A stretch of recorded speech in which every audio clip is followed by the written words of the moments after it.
The high priestess lies in bed, after which someone addresses her. The protagonist tells them not to be sad. The girl understands that her time has simply come to an end, and she will be able to find herself in a better world with Lord Pleon. At this time, someone else enters the room, and when he looks at the lady, he almost cries. The girl turns to fail, after which the guy takes the lady by the hand and becomes interested. How can he live without her? The heroine replies that it's not worth it, because he will finally be free. The lady realizes that she was the true curse holding back his potential as a swordsman. Well, after this, the guy screams that everything is wrong and being near the lady and serving her is the only thing that made him happy in life. The main character looks at him sadly and realizes that she does not regret her decision to offer help to others. But for some, this blessing turned into a curse as their lives became dependent on her support. And she's truly sorry it happened. One of the guys said that even if the lady is reborn, he'll still recognize her as the other one, and asked her not to forget him. The girl claims that her last wish is for him to erase all memories of her and live his own life. After all, she wants with all her heart for him to find her happiness. At that very moment, the girl's hand drops. The boy immediately cries out her name in despair. The protagonist realizes that her life as the high priest is over. When she opened her eyes again, she would find herself next to Lord Pleon. At least, that's what she thought.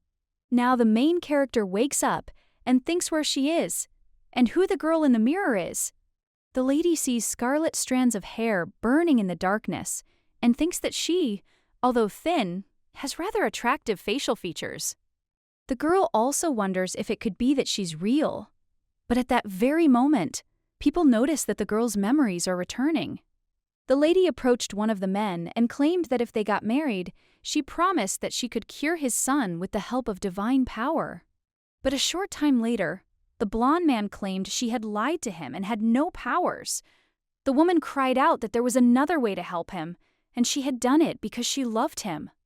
She also asked to give him another chance to see that she could not live without his love and trust. But the man screamed that she was already getting on his nerves.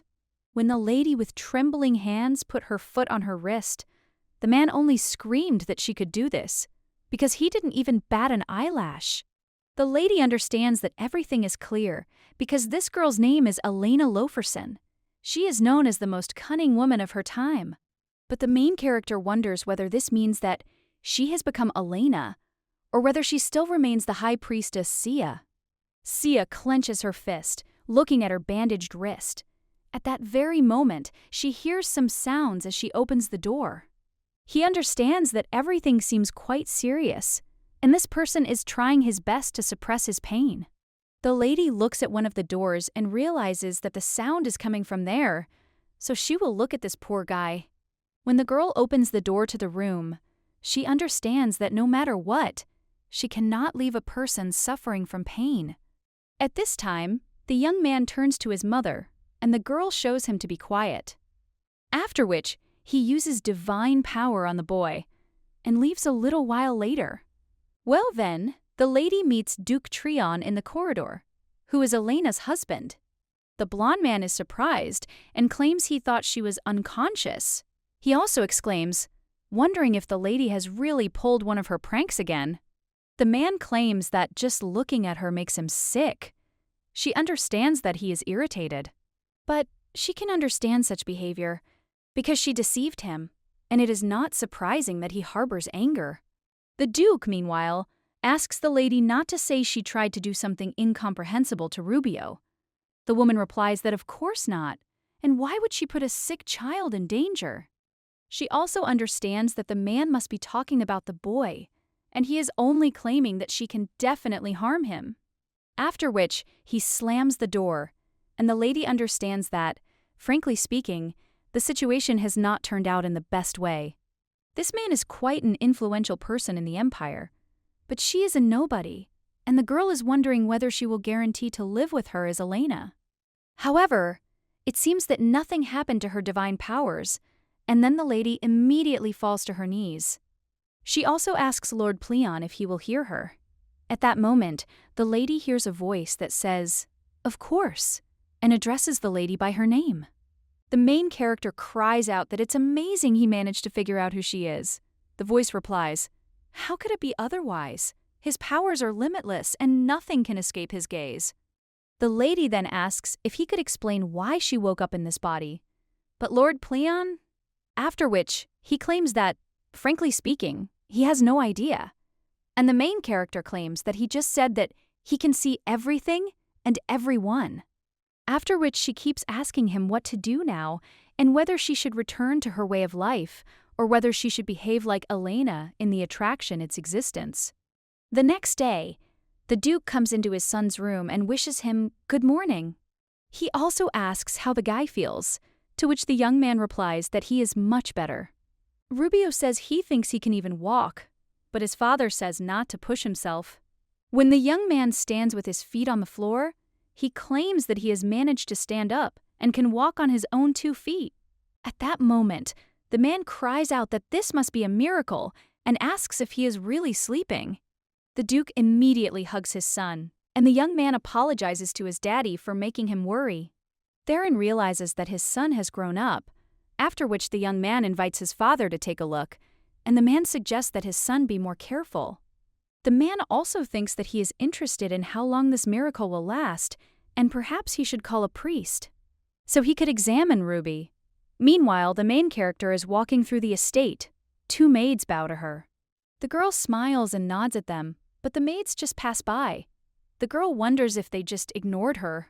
At this time, the lady also hears someone else's voice, which states that the lady seems to be healthy and feels well. After all, she ate every last crumb, and the other maid says that it's simply suspicious. She seems to have regained her strength after nearly dying. Her interlocutor claims it's unlikely, as she usually throws everything in the trash. At that very moment, the main character comes out from around the corner and claims that she didn't answer at all. The dishes were magnificent, and it would be a sin to turn such deliciousness into slop. At the same moment, one of the maids turns to the mistress and asks her to forgive them. They did not mean to offend her. The main character understands that this is somehow strange because they despise her and fear her at the same time. The lady immediately claims that she is not at all offended and thinks that she is beginning to understand what the attitude was like there. To Elena, she was the mistress of the house who failed to win the respect of any of her household members. The lady most likely treated her servants cruelly in order to somehow maintain her authority. And this girl did everything to maintain her status, but all attempts were in vain. So the main character thinks, what a poor thing Elena is. A little while later, a carriage arrives at the estate. Out of it! After which, he enters the estate and heads towards the Duke's son. The young man at the same moment greets the priest and asserts that he assures himself of his authority. The man, in shock, claims that it is amazing because the boy was actually able to stand up. The Duke says it sounds like he didn't want it to work. The priest replies that he doesn't, that he's simply surprised his condition has improved. He asks the young gentleman to allow him to take his hands, then claims that this cannot be. And the Duke, in shock, asks if he has really recovered. The priest claims that he is afraid that this is not quite the case, but the man claims that he looks healthy. His interlocutor claims that the Duke knows that his son suffers from a lack of divine power. With its help, life is maintained. However, without it, a person cannot move normally. And eventually, he falls into eternal sleep. A constant supply of divine power could solve the problems of many. But his son's condition is so grave that it is capable of depleting all the reserves of divine power of those who share it with the boy. Although the man cries out that right now he feels a powerful clot of this energy in his body.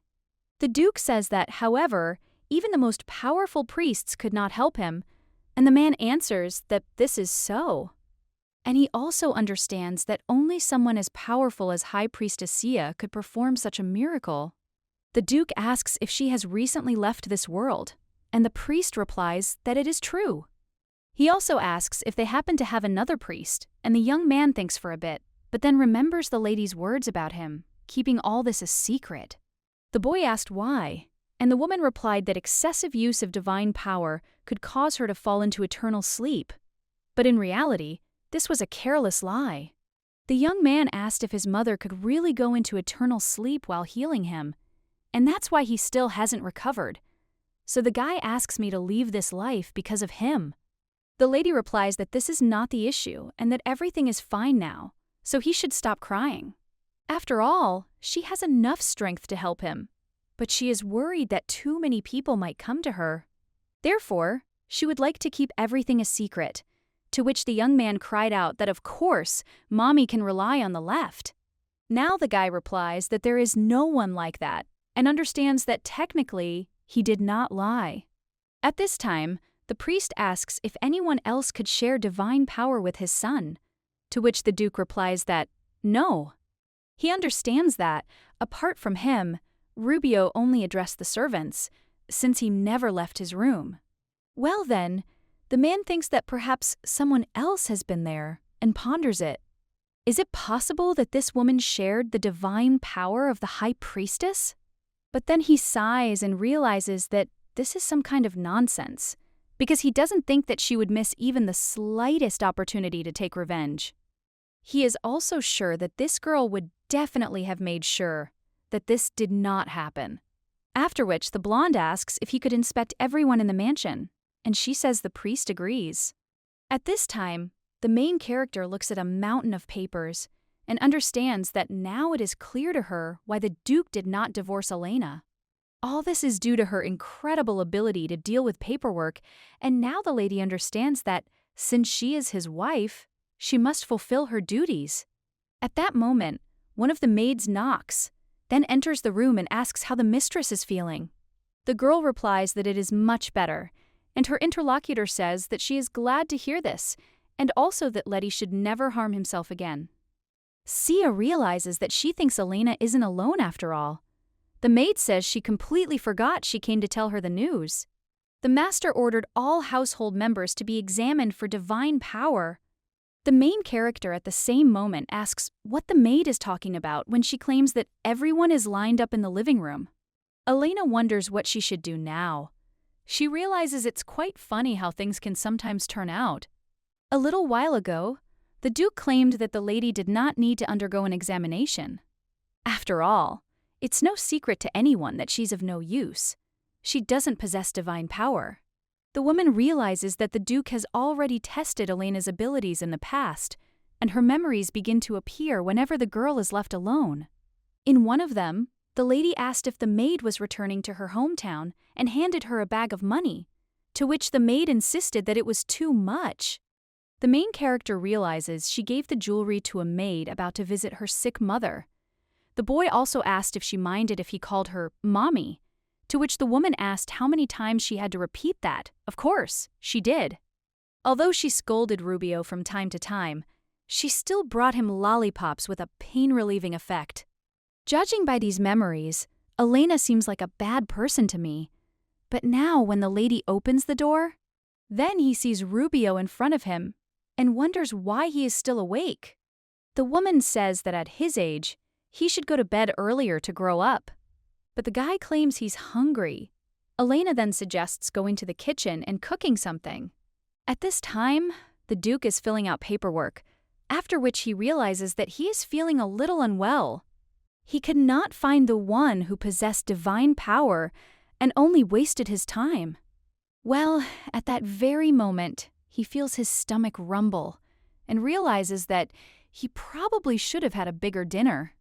The guy also notices the toast on the table and wonders if they forgot to put it away. Then he bites into it, and he understands that it is prepared quite simply, but very tasty. At the same moment, he hears someone claim that the guy made sure to wash his hands before eating, to which the young man agrees. After which, he comes into the room and asks if Daddy has come too. Well, at that very moment, the guy looks at the plate and screams, "Where did his toast go?" He immediately turns to his mother and claims that a thief most likely broke into the house, but the woman replies that everything is not so. After the chip, she says that a fat troll ate her toast. The young man immediately yells out what she's talking about and then confirms it. that he sees crumbs near his father's mouth. The Duke, meanwhile, wonders how she dared to do such a thing. A little while later, the man sits at the table and thinks, "This is incredible." After all, he can't get that delicious toast out of his head, but he doesn't have the courage to ask her to make another one just like it. At that very moment, someone knocks on the door, as if asking the Duke if he's busy. The man asks if it's his son, then invites him in. But then, he looks at the boy in surprise and realizes that the fat one in his hands looks like that one. What was in the kitchen? The boy insists that they cooked a little more so his father can eat. The man thanks the young man and claims that, frankly speaking, he wanted exactly this kind of thing. However, when the man approaches the toast, his son claims that he would like to know why he doesn't like his mother so much. He doesn't like that they don't even get along. So the man tells the boy that his mother lied to him. The young man asks what it is about, and the man understands that Elena said that Thomas can heal the guy. But then she cried out that she lied out of great love for him, so the man understands that she herself was not capable of anything.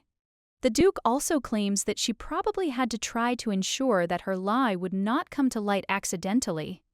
After which the young man says that his dad is a complete fool, and the man is shocked by this. The boy runs away and screams that he never wanted to see beyond his own nose. The man understands that he knows that Elena has her merits despite her treachery, although what does it matter to him, since she uses Ruby's naivety for her own selfish purposes? Well, he thinks that he should still be softer, because in the end this girl is very capable. No one manages things better than her, and if divorce is not a solution, then you should at least treat her like your wife, because that would be fair. A little while later, the main character walks down the corridor and wonders why the Duke is following her around. The lady immediately turns around and asks if he really wanted something, and the Duke coughs a little. After which, he claims that he and Ruby seem to have become very close in recent days. The lady wonders if it's unusual for a mother to get along with a sweet boy. The man replies that it is true, because he is simply a miracle, and the main character understands that the Duke behaves like a fool when it comes to his son. The blonde says that they actually started getting along after her visit that night, and it was then, as it seems to him, that Ruby saw someone who possesses a large amount of divine power. The main character is surprised, and Pleon claims it seems someone was caught red-handed. Meanwhile, the woman asks Lord Pleon to share his wisdom. The man replies that the lady should hit him in the balls of silence and make him tremble with fear and lose his bells. The main character replies that it seems Lord Pleon is used to sticking to tried and true methods.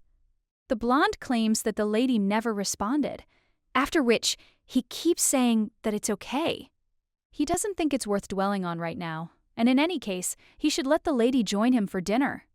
The girl claims she didn't quite understand and doesn't think he's talking about a meal for two. The Duke replies that of course not, because Ruby will also be there because this is all for him.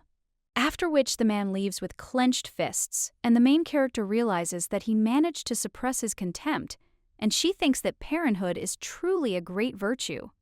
A little while later, the boy thinks about how to make his parents make peace. One of the maids tells the young gentleman that his parents are waiting in the dining room, and the boy claims that he will be there soon. He also understands that this maid was the only one who didn't say anything behind her mother's back. After which, the guy claims that he has a question for her, and the woman asks what it is. The young man at the same time wonders what is the best way to make his mom and dad love each other again. The maid claims that this is a rather difficult question, after which she claims that she has an idea. A little while later, the young man apologizes for being late, and the Duke says that it's okay and invites him to sit down. When the boy sits on the table, he smiles and turns to his mother and also affirms. He wants to ask her something. The main character asks him what he wants to ask and starts drinking wine. But the young man is only interested in when he will have a younger child, and the main character immediately spits out everything she drank. The young man immediately cries out that he wants a younger brother or sister. The Duke is only embarrassed by this, and the main character is completely shocked. The lady claims that, unfortunately, he will never have a younger child. The boy asks why, and the woman asks if he knows where babies come from. The young man replies that storks bring them. The young man also says that this is when mommy and daddy truly love each other, and isn't it within their power? The Duke turns to Rubio, a little puzzled. The main character tells her darling that she's sorry, but the storks won't be coming to their home, and asks if he knows why. At the same moment, the woman answers her own question and claims that it is because his father is an insatiable troll. The Duke immediately screams out what she is talking about, and Rubio asks if this is true. After which, he became interested in how he could eat the storks that were supposed to bring him the youngest. The man at the same moment turns to his son and then to his wife, whispering that she should tell the truth. Elena whispers that it's better this way, because he doesn't need to know that they don't sleep together, and she wonders if he really wants the guy to hear this. The Duke, shocked, asks if she's completely out of her mind. The lady whispers so he understands that it's better to pretend to be a mean troll. The man at the same moment asks why he should be bad, and the main character understands that it is because he deserves it. The lady approaches Rubio and claims that his dad wants to tell him something. The man wonders if this is really the only way out, after which he asserts that, in fact, it is.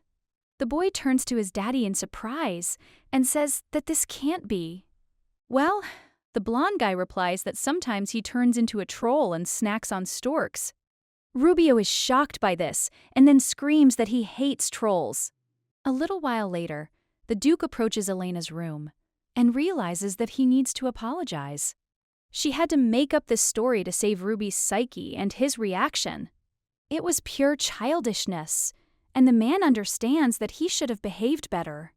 After which, he is about to knock on the room, but at that very moment, he hears someone speaking. Could it be that this maid told Ruby how to lure her and the Duke into the same bed? Her interlocutor replies that she simply wanted to help improve their relationship, and the man wonders if his son's strange behavior is the work of the maid. At the same moment, the main character declares that she plans to divorce the Duke. The maid asks why her mistress has decided so, and the woman replies that she acted meanly to marry him, and it seemed to her that the wedding would solve all the problems, but now they are already married. After which, the lady asks if she considers herself happy, and at the same moment answers that no, and therefore does not want to continue holding on to this sad semblance of marriage with someone who does not even love her. The man understands that now everything has become clear, and Elena was the one who cured Ruby. But she didn't boast about it or demand anything in return. He knows she has no divine powers, but she must have found a priest somewhere to fulfill her promise. Most likely something made her change her mind, and that's why she did what she did. Well, the man thinks about asking her to stay, and realizes that he doesn't want to seem pathetic. A little while later, the young man hugs his mother and invites her to go for a walk together. He then drags the woman along with him and asks her to hurry. The main character tells the young man that she needs to change first. But the boy only runs away, and a little while later returns to the garden. Meanwhile, the Duke is watching the lady from behind a tree. Ruby turns to his mommy and asks her to let him quickly rinse his hands. And when he runs away, the main character looks at beautiful flowers, but at the same moment someone pours water on her. It turns out to be one of the maids, after which she turns to the mistress and claims that she shouldn't have stood under the window because they just wanted to water the flower bed. Then they offer a sincere apology. The main character only remains silent in response. But at that very moment, the Duke comes out from behind the tree and screams how they even dared.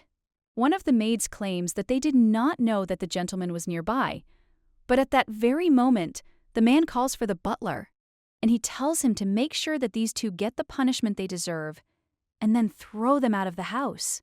The butler immediately agrees, and one of the maids asks to pardon them, since it was a misunderstanding. The main character says that this is so surprising because she never thought that the Duke would stand up for her.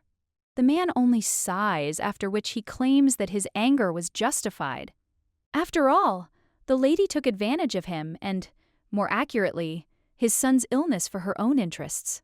The girl then asks why he is suddenly explaining himself, and the blonde replies that he simply wants to clear up all the misunderstandings. The main character turns to Elena in her thoughts and realizes that it seems the Duke has forgiven her.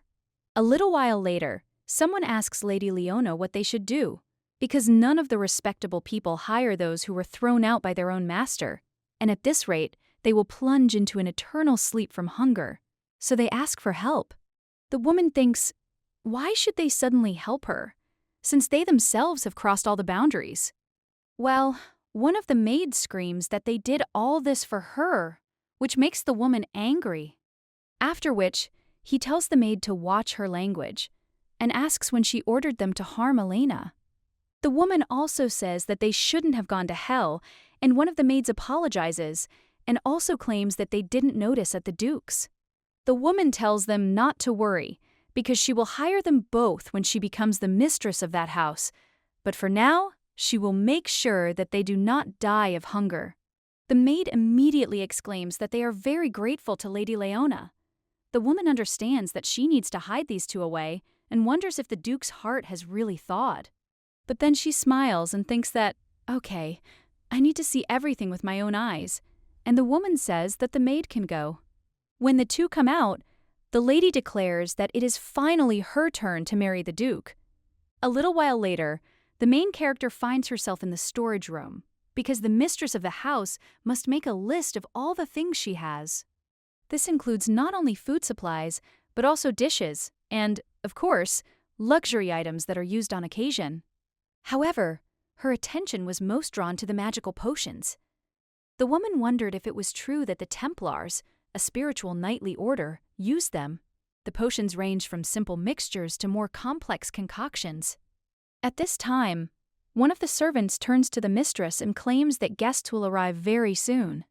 The woman asks if she really needs to meet them in person, to which the man replies that a girl who is the daughter of Count Hilson will arrive. He, in turn, is their Duke's most important business partner. The woman understands that this is true. So there's nothing to be done, and I'll have to fulfill my wifely duties. A little while later, the lady stands next to the Duke. The blonde man glances at the lady from time to time, and the main character notices it. After which, she asserts that a well-mannered person shouldn't stare at others like that. The man asks what she's saying, since he only wanted to ask something. The main character tells him to ask, and the Duke is silent for a while. After which, he says that he hopes the lady hasn't caught a cold after yesterday. The girl replies that she's fine, and asks if he can't see. The blonde man wants to tell her not to be rude. But the main character interrupts him and claims that his guests have arrived. At that moment, a carriage pulls up to the estate, and when the main character sees one of the servants, she thinks that this cannot be. After all, this is Fail. The lady recalls how the man claimed to be her faithful servant and asked to be by her side forever. Fail kept his word, and for her sake, he gave up his freedom until her last breath.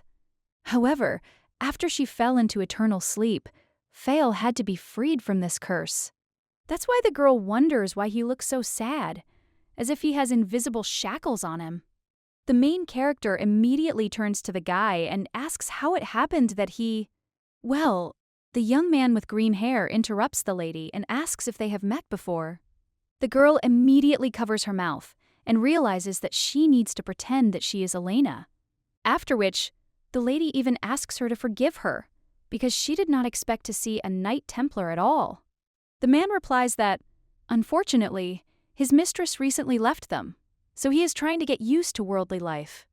Elena says that's it, just like the Duke, who silently watches the lady. At that moment, someone else addresses him, and she tells the Lord that it is a great honor for her to meet him again, and she also hopes that during her absence, everything was well with him. The man thanks her for her concern, but claims he doesn't think there was any need to visit him in person. His interlocutor claims her father asked her to join him, but frankly, she wanted to see him herself. Leona is wondering when dinner is planned because she is already exhausted from hunger. The Duke turns to the butler, and the man states that the evening meal is due in 2 hours. but he will see what can be done. Lady Leona says that she is very grateful to the master, and the main character watches all this. And he realizes that this girl seems to be attracted to the Duke. The blonde man suggests they go inside. When the woman follows him, she turns to the main character and grins evilly. Elena wonders what kind of look this is, after which she realizes that she is not going to fight with her for the Duke. If she'd had to share the cake, she'd have been more enthusiastic. But when this woman ignored her like that, it was a rather unpleasant feeling, and she's wondering how to react. A short time later, the girl is in her office and realizes she should forget about Fail for now. But then she starts wondering what Ruby does all day. The woman gets up from her seat and heads to the window. But when she sees the boy, she is surprised. The young man sits there with tears in his eyes.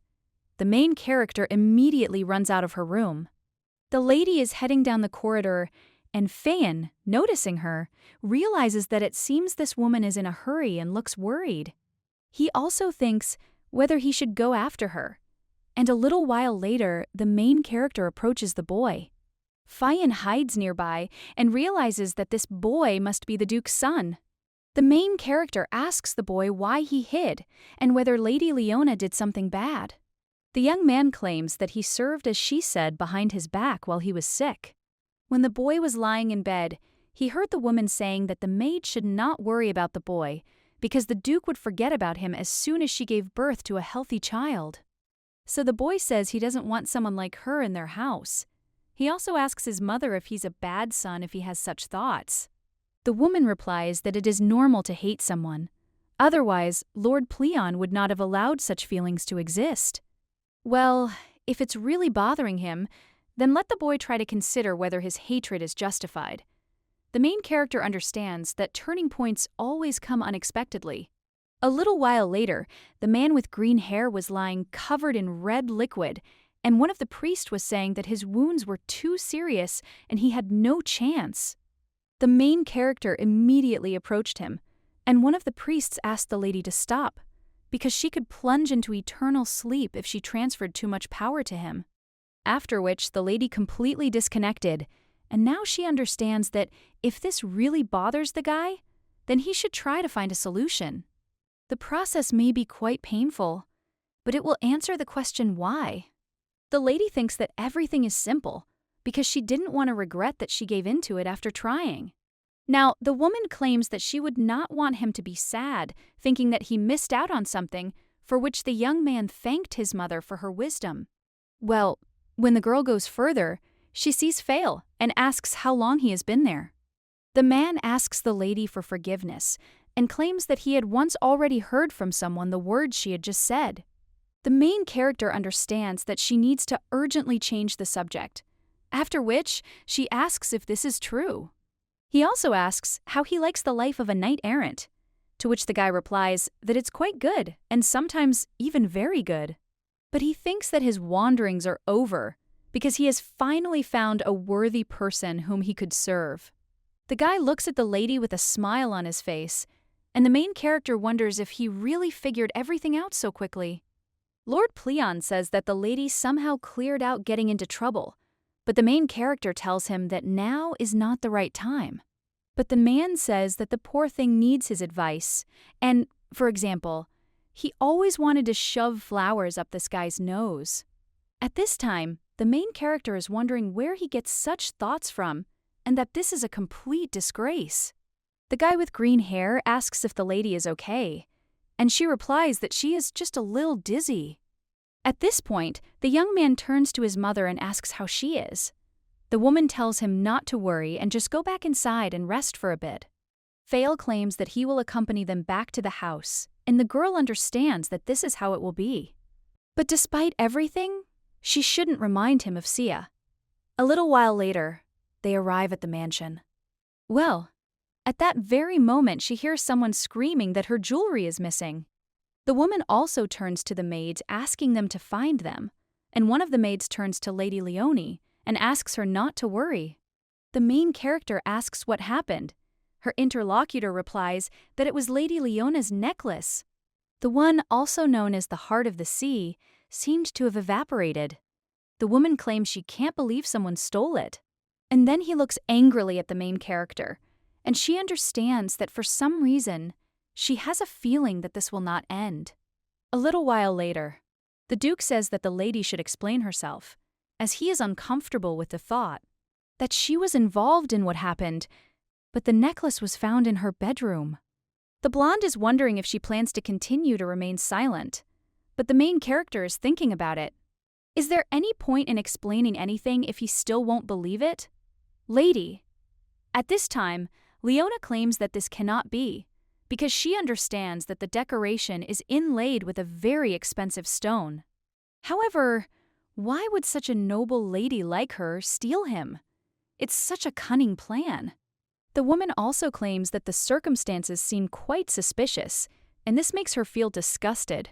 The main character at this time only smiles and thinks that the woman should not worry because she will be able to prove her innocence. The Duke, seeing her reaction, insists that now is no laughing matter. Elena understands that if she proves she had nothing to do with what happened then and there, she'll be fine. Then a perfect excuse for divorce will appear. The man, meanwhile, cries out for her to at least try to convince him otherwise so he can help. Well, at that very moment, someone screams out that Mommy would never take someone else's necklace. Leona says what a poor boy he is, and she really likes his attempts to protect his mother. But they need concrete evidence and not just words, to which the young man cries out that he is the evidence. They returned from a walk a few minutes ago, but the woman claims that this does not change the fact that the necklace was found in her bedroom. So we will have to provide more compelling arguments, and, frankly, she also bears some of the blame for what happened, since it was she who brought the necklace there. And if the lady sincerely asks for forgiveness, then the matter will not become public. At this time, the Duke tells Elena to listen to Lady Leona and apologize to her. But the boy at that very moment cries out that this cannot happen because his mother is not a thief. The main character thinks that this is her boy, and the young man at the same moment screams that she is the one who cured him. The girl doesn't let the boy finish speaking and claims that he did everything he could. Well, the young man, with tears in his eyes, tells his mother that they call her a thief. The woman tells the boy not to worry because she will be able to prove otherwise, and she understands that using what happened as a pretext for divorce sounds very tempting. Well, she can't allow this woman to become Rubio's stepmother, after which she turns to the lady, and he asks if she wants to know the truth, to which the woman replies that of course she does. Then Elena suggests she be prepared and bear full responsibility for the slander. The protagonist immediately asks the butler to bring her the items from the vault, to which he agrees. A little while later, he brings one of the bottles to the lady and asks if it's what she asked for. The woman replies that it is and thanks him. After which, he orders everyone in the household to gather in the living room. A short time later, they all arrive, and the Duke asks what this all means, to which the lady replies that she is trying to catch the criminal. The man asks if this is really true, and the main character asks to now allow her to find the one who stole it. Or rather, he hid the necklace. The ladies also claim that this will work. Quite a performance. Leona is wondering what this woman is up to. She also looks at the maid responsible for all this and thinks that, God forbid, something goes wrong. The lady shows the maid what will happen to her if she is discovered, and the woman begins to shake. Fail heads to the door and then stands next to it so that no one can escape. The man also looks at the lady and wonders how she knows how to use these potions. Lord Playon at this time turns to the lady and asks if she is sure that she will be able to check this alone, but the woman tells him not to worry. At this time, the Duke asks how she plans to find the culprit, and the girl replies that everything is simple. After all, she'll use a detection potion. The Duke asks if that's really the case, and the ladies reply that yes, if you spray it on the object. Then a mark will appear on the hands of those who touch the item within a week, and this usually takes no more than 5 minutes. After which the main character claims that all they need to do is sprinkle the potion on the necklace. Leona is shocked by this, and the girl asks if she could give the jewelry for a couple of seconds. The woman at this time replies that if the potion gets on such an expensive necklace, it could be damaged. But the main character says that the lady called her a thief, so she needs to try to confirm her words. She approaches the lady and offers her to begin, but the woman screams again. Suddenly, her potion will damage the necklace. The Duke wonders why he would object to her, unless it is what he thinks. The blonde man then approaches Lady Leone and insists she let him spray the jewelry. The woman tries to object, but the man claims that he will not forgive anyone for trying to disgrace the good name of the House of Arian. After which, the lady removes her necklace and places it in the Duke's hand. The man hands it to Elena and asks for his forgiveness. The main character is shocked and thinks about what he just said, but at that very moment, someone screams for them to stop and let her go. The guy with green hair claims that the lady will not go anywhere until the inspection is completed. He also turns to the lady and offers her to use the potion, to which the main character nods. After which, she pours a few drops onto the necklace, and looking at her hand, she realizes that it is empty. At this time, Fail raises the hand of one of the maids, and the Duke looks at her menacingly. After which she screams out how she dared to insult her master by stealing things from the guest. The woman immediately falls to the floor and begs for mercy. Meanwhile, Leona insists that forgiveness is a virtue, and besides, the necklace is fine. The main character asks if she is talking about kindness to the body, because there is no place for it there. She turns to the maid and claims that she must explain what her motives were. The woman then thinks about what to say and looks at Leona, but the girl just looks at her menacingly in response. After which the maid claims she doesn't know. The Duke immediately screams for her hands to be cut off and thrown out of his domain. The woman asks him to wait, after which he screams at Lady Leone and grabs her by the dress and asks her to save him, because she simply carried out her order. The woman at the same moment wonders what the impudent thief is talking about. And did she really have the courage to insult not only her master but also his guest? After which the woman says that her tongue should also be cut out. We must do everything possible to prevent her from spreading such heresy outside the home. Well, at that very moment the woman wonders why they are all looking at her like that and whether they really believed her blatant lie. At this time, the Duke is wondering if she is somehow involved in what happened, and the woman asks how such a thing even occurred to him. At that very moment she falls and screams, "How can the gentleman do this?" And, "Do the words of some thief really mean more to him than hers?" After which, the Duke looks at her and realizes that he has no evidence against her. He also says okay and suggests they get it over with. The Duke also turns to the butler and tells him to take the maid away and lock her up, to which he agrees. At this time, Ruby looks out from behind the door, after which he runs to his mother. He immediately hugs the woman and claims that he is so happy because he did not have a drop of doubt. The lady then says that everything is fine and looks at the Duke. He, in turn, only looks away. At this time, Leona tries to leave the estate, but the guy with green hair asks where she is going.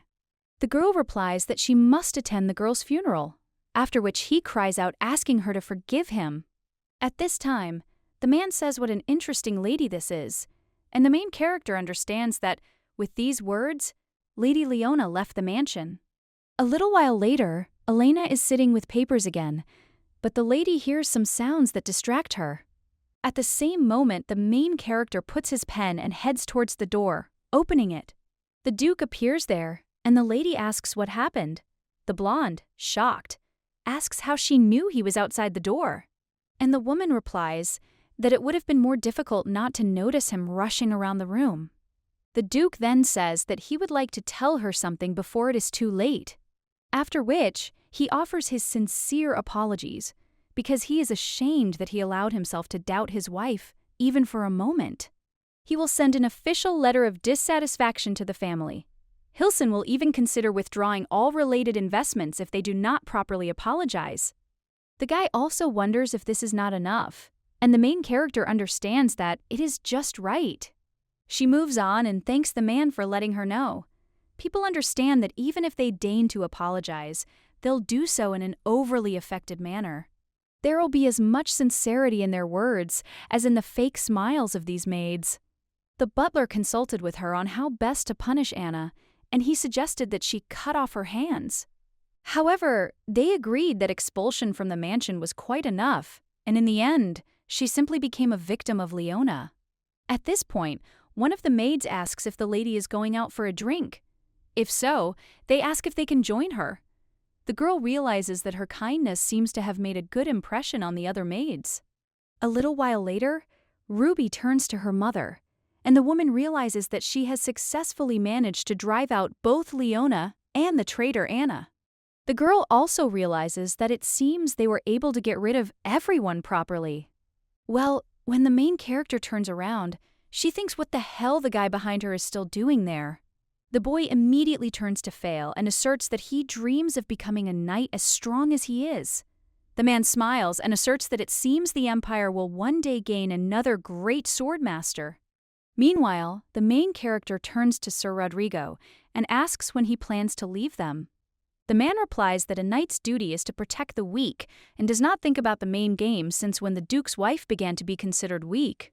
However, this guy did not last long, and a little while later, the young man claimed that a messenger from the royal palace had been sent for him. Elena said how sad it was because Ruby would be very upset, but she herself understood that this guy would finally disappear. Although the man claimed that he could always refuse the royal invitation, the lady asked what he was talking about, after which the guy approaches her and claims that no one in the entire kingdom. He can't hold back a swordmaster, except for his own master. The heroine, looking at the guy, understands. With these words, he's asking her to order him to stay. The kingdom's most sought-after knight is begging to be allowed to serve her, and it's all out of some kind of nostalgia. The woman claims that she does not understand and asks what benefit he gets from serving her person. And the guy claims that he accidentally witnessed his conversation with his son. And these words reminded him of someone who was dearer to him. Someone so precious that he hadn't even dared to come near them or harm them until now. After which the young man asks to be accepted, since the presence of a swordmaster would definitely benefit their family. The main character claims that Fionn is a good person, and she would like everyone to know about it. They simply have no right to hide him and his talent from this world. After this, the guy wonders if it's possible that the priestess Sia is now before him. He then takes the lady's hand in his, and he claims that even her parting words remind him of his late mistress. He also says that he will do as the lady pleases, and he has already failed once her. Therefore, he will not dare to neglect the wishes of the one who reminds him of her. When the guy leaves, the main character can finally breathe a sigh of relief and realizes that she was already afraid that he could have guessed everything. Pleon, however, claims that he is rather concerned that this imaginary person gave in so easily. But the lady was once his main reason to live, so he bets that the young man will find another excuse to return to her. The next day, the main character approaches the Duke and claims that Ruby asked for a sword for training, so she asks if she can walk with him to the main street for shopping. But then the Duke shouts at her to wait a second and asks if she really had a private conversation with Sir Rodrigo that night. At this point, the woman wonders if he found out about this, and the man replies that, of course, he doesn't suspect her of anything and that, fortunately, he has learned his lessons from the past. The main character claims that the guy simply told her about who he served before, and the man asks if he was talking about the late high priestess. The lady just turns around and claims that she has nothing more to say. But when the blonde man wants to call out to her, then she suddenly stops and sighs. Well, much time later, the main character is already in the city. At this time, the young man points to one of the treats, after which the main character buys it. The girl also wipes away the crumbs around her son's mouth, after which the two move on with a smile on their faces. A little while later, they find what they came for, and when the boy takes the sword in his hands, he cries out how glad he is that he received his first sword from his mother. Elena smiles in response and then suggests going home. As they head back, someone shouts out that they have a wonderful offer. Items belonging to the High Priestess are now on sale. The protagonist turns around at that moment. One of the people tells the merchant that the thing is all fake, and the other asks, how dare he insult her memory? The man screams that he would be a real fool if he tried to slip in a fake. The Duchess at this time states that she wants to take a quick look, to which the knight agrees. When the lady approaches the shop, the man greets her and claims that these things used to belong to the High Priestess.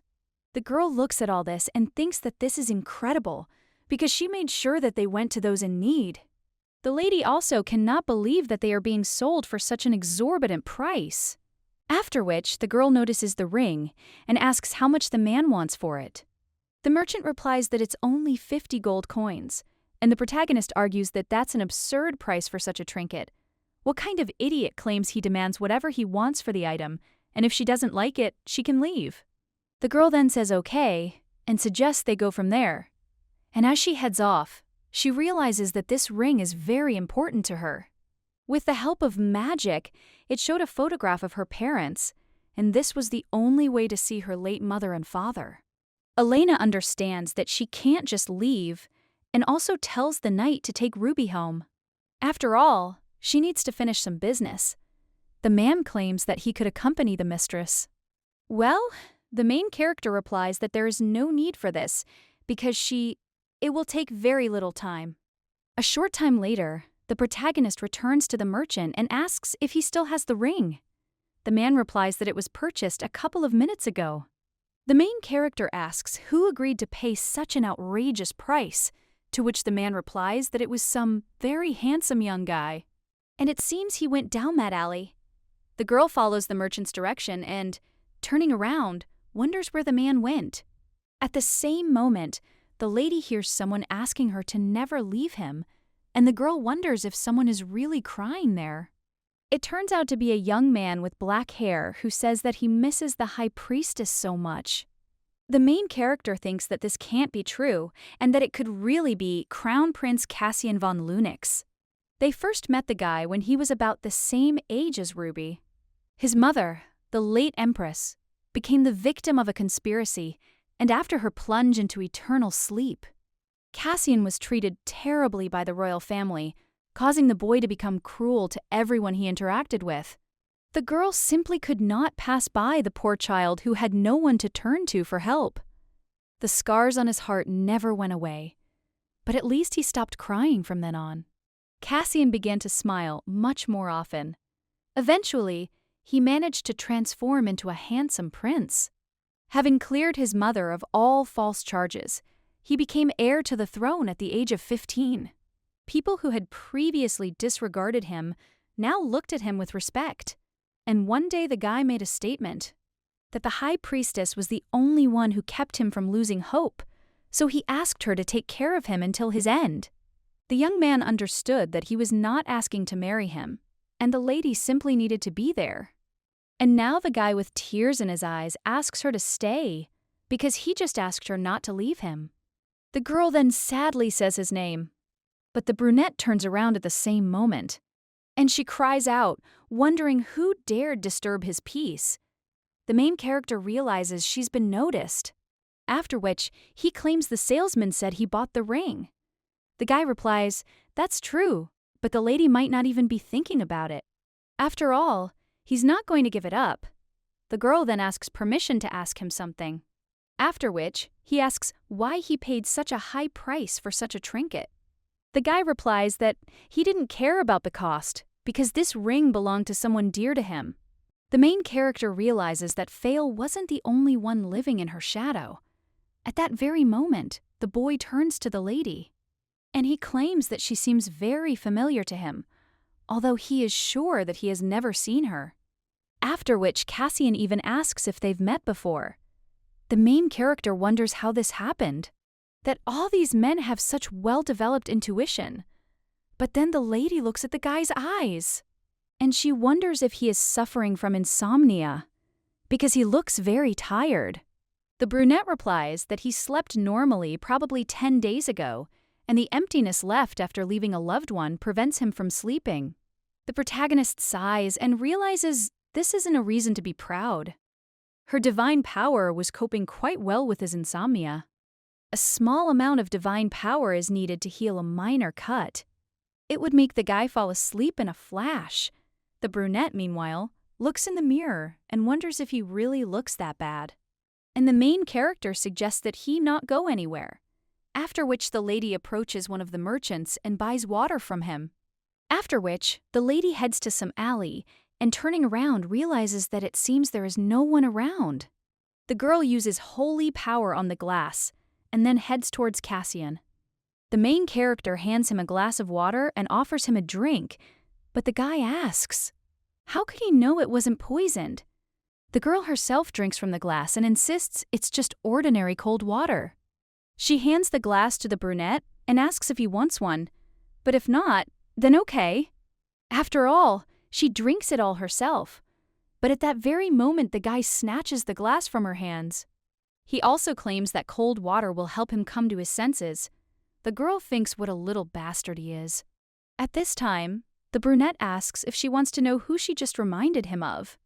He thinks that if he tells, he will do the right thing, after which he hands the lady a glass and claims that she just reminded him.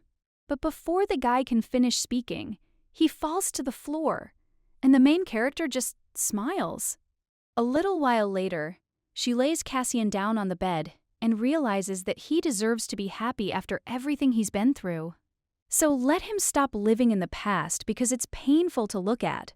When a lady is about to leave, she also pays attention to the guy's hand, which contains the ring. The girl understands that Cassian is no longer a child, and she is not the high priestess, so she needs to face the truth. A little while later, the boy opens his eyes, and one of the servants asks if His Highness is awake. The brunette wonders if it's already morning and what happened, but at that very moment he screams. How can it already be morning when just recently there was impenetrable darkness? At this time, the servant asks His Highness what happened, and the guy looks at the glass of water. After which, he becomes interested in where that girl went, but the servant asks what he is talking about. After all, he was the only one there and decided to stay so that no one could disturb his sleep. Cassian says that's how he understands that the lady has disappeared. A little while later, the boy heads toward the palace. He also remembers how the lady with red hair asked him if he was suffering from insomnia because he looked very tired. The brunette realizes that her eyes and manner of speech remind him of High Priestess Sia. Then the man turns to Gerald. And when he responds, His Highness states that he wants to ask him to find someone. She is an attractive girl with fiery red hair and eyes. A little while later, someone addresses the lady, and he claims an invitation has arrived from the royal palace. They're throwing a ball in honor of foreign delegations. After which, the maid asks if the lady plans to attend the reception. A short while later, the protagonist realizes she had no choice. Besides accepting the invitation, I will have to fulfill the duties of a wife until they get divorced. Meanwhile, one of the ladies asks another if it's true that the Duke and his wife have become closer, meaning the rumors are true. Another says that the thaw is said to be due to their son's recovery. She also heard that the Duke's wife had a hand in this, but the other one claims that, frankly, she doesn't really believe it, and everyone knows she lied about her divine powers. One of the ladies realizes that she is terribly curious about how true the rumors are, but she is wondering if it is worth asking. After which, the girl even remembers how one of the aristocrats wondered if she had really managed to cure the boy. The blonde lady understood that Elena didn't tolerate disrespect, even when her disagreements with the Duke were no secret. But in this case, the lady simply grabbed her interlocutor by the hair and screamed, "Oh no!" She has the nerve to publicly insult the Duchess, and is the status hierarchy really a joke to her? The woman realizes that she nearly ripped out all her hair back then, and she thinks the Duchess hasn't changed much since then. The woman understands that she needs to find the right moment to start a conversation with her, but still does not understand how best to do this. At this point, the main character realizes that the ball is not particularly fancy, even though it is held in honor of the delegation of the Gion Kingdom, and therefore, It seems that even the nobles are not particularly interested in the arriving guests. Then the main character wonders why this had to be done at all. One of the servants turns to the Duke, and the man, shocked, asks if he really wants to see him. The Duke also turns to Elena, and she asks him to forgive her because he needs to step away for a minute, to which the main character agrees. The lady with the blonde hair notices at this time that the Duchess is left alone, and this is her chance. While the main character looks at the table and thinks that maybe she should try something. The blonde watches as the lady puts something on her plate and wonders if the Duchess ate seafood. After all, they didn't even fit down her throat, and the woman wonders if her tastes have really changed. The main character realizes that the food looks quite appetizing, but at that very moment the lady standing next to her approaches. And then he spills wine all over the girl. The main character notices this, and her interlocutor immediately screams and apologizes. She also asks for forgiveness for her clumsiness. Elena understands that this stain won't be removed so easily. And the blonde lady realizes it seems her time is up. Meanwhile, the crown prince says, "No matter what." Serious about continuing what they recently discussed? The delegates from the kingdom of Jian smile. One of them asks if they will have the opportunity to join him. The man replies that the process will not be led by the royal family. And at that very moment, one of the servants tells His Highness that this man has arrived. The brunette apologizes, but claims that he must greet their potential business partner. A short time later, he approaches the Duke and greets him, and his interlocutor claims he heard His Highness was looking for him. The brunette asks if he would like to gain a business partner in the kingdom of Jian. The man asks what he's talking about, since doing business abroad isn't really his specialty. His interlocutor claims that, frankly speaking, the emperor himself is interested in this, and shouldn't he at least listen to him? The blonde argues that he needs to weigh the pros and cons before making a decision, and Cassian says that it is a wise move, so let him take his time and think carefully about his proposal. When the guy moves on, he realizes that this is wonderful, because now he can meet Elena alone. At this point, the blonde is already imagining how the girl will pull her by the hair and screams out insults. And the girl also thinks that she enjoyed the Duchess's company, and she hopes that she will finish quickly. But the main character just extends her hand to the lady and asks, what about her, and also whether she is okay. The girl replies that, of course, and Elena claims that she is glad to hear it. Meanwhile, the blonde lady wonders where this glow is coming from. Meanwhile, the main character wonders what happened. And whether the lady wanted to ask her anything, her interlocutor realized that now was an opportunity to establish contact with her. But when the girl is about to speak, someone immediately pushes her away and says that the lady looks so beautiful today, and her smile is simply superb. At the same moment, a crowd forms around the main character, and the lady with blonde hair thinks, what kind of ass-kissers they are. Well, she can't just give up like that, after which the girl comes running with a dress. She claims she has a spare outfit with her and asks if she'd like to change into these. Elena tells her not to worry, as the stain is small and barely visible. The woman wonders if he really doesn't want to take her dress back because it's too cheap, after which she even asks him to accept it, although it would be easier as an apology. When the main character picks up the brooch, she claims the jeweler has golden hands. The blonde-haired woman, meanwhile, is saying goodbye to her beautiful brooch, saying it was given for a noble cause. The heroine claims she thinks it's a piece of jewelry. It would look much better on its real owner. The main character also understands that she meant to say that she was happy just to be near the girl. At this time, the blonde is almost blinded by the kindness and beauty of the main character. At the same moment, the crown prince walks down the corridor, directing his gaze downwards. He wonders what kind of rat catcher this is, but this reminds him of someone. High Priestess Sia has always attracted many people. A short while later, the main characters try to catch their breath.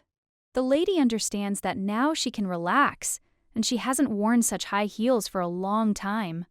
Well then, the main character looks at one guy and realizes that his pants look pretty weird. At this time, the young man turns his attention to the Duchess, and when he sees how she looks at him, but he wonders what happened and whether it's possible she's interested in him. The young man has figured out that some noble women in the building are having affairs with single men. The guy understands that they say the most ordinary guys are very successful, and he thinks that he stands out from the ordinary, so nothing can be done, and he simply cannot stop charming everyone and everything. At that moment, one of the servants brings the guy a note from the Duchess, and the young man thinks that this is amazing. When the main character shows him to be quieter, the young man wonders if she really wants to keep all this a secret, after which he heads off with a note and thinks that he needs to see where she wants to meet. When His Highness notices all this, he thinks that this is impossible, and why would a lady look for an adventure for one night with such a banal person, after which the brunette goes straight to the guy. And he also screams for him to give him the note, which surprises and intrigues the young man. Did he also put his pants on backwards? After which the crown prince reads a note that says, "The guy put his pants on inside out." The brunette just smiles and thinks how funny this girl is. Then he sighs, and he realizes that Elena's manners, kindness, and even her handwriting remind him of Sia, and it feels as if the high priestess has been reborn. After being put into the high priestess's eternal sleep, he was depressed and unable to sleep properly. And the food wouldn't go down. The guy didn't even want to fulfill his duties, and of course, he still held onto the crown prince position I'd earned for my past successes. Well, even that didn't affect him at all. Suddenly, he lost all sense of purpose in chewing, and nothing else mattered. So the boy realizes that perhaps, in the eyes of others, he looked pathetic. But a little while later, someone claimed that the soul of the high priestess was still in this world. Melvin is a half-elf, and he holds a position as a minister in the government. The guy admits that his prophetic abilities are quite unusual, but he tried to console him because the brunette did not believe him until then. Until he met Lady Elena. Melvin's words still seem rather absurd, and the soul of a man immersed in eternal sleep suddenly occupies the body of a married duchess. Most likely, he is simply deceiving himself and will later terribly regret it. But nevertheless, even a glimmer of hope meant a lot to him. The young man turns to a servant and asks where Lady Ernion is. His interlocutor replies that the lady is in the guest lounge.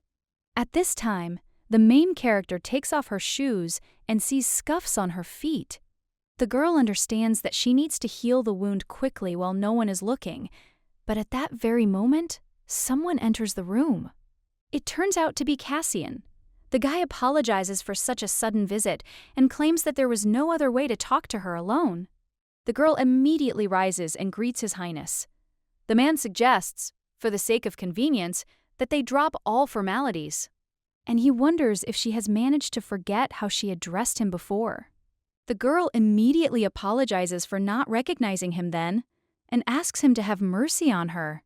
The brunette suggests they stop, since he's not there to punish her for what happened, and he wanted to meet her. Regarding his thoughts, he adds that it's because the lady reminds him of someone. The guy asks if something connected her with the super cold priestess, and the girl thinks that anything but that.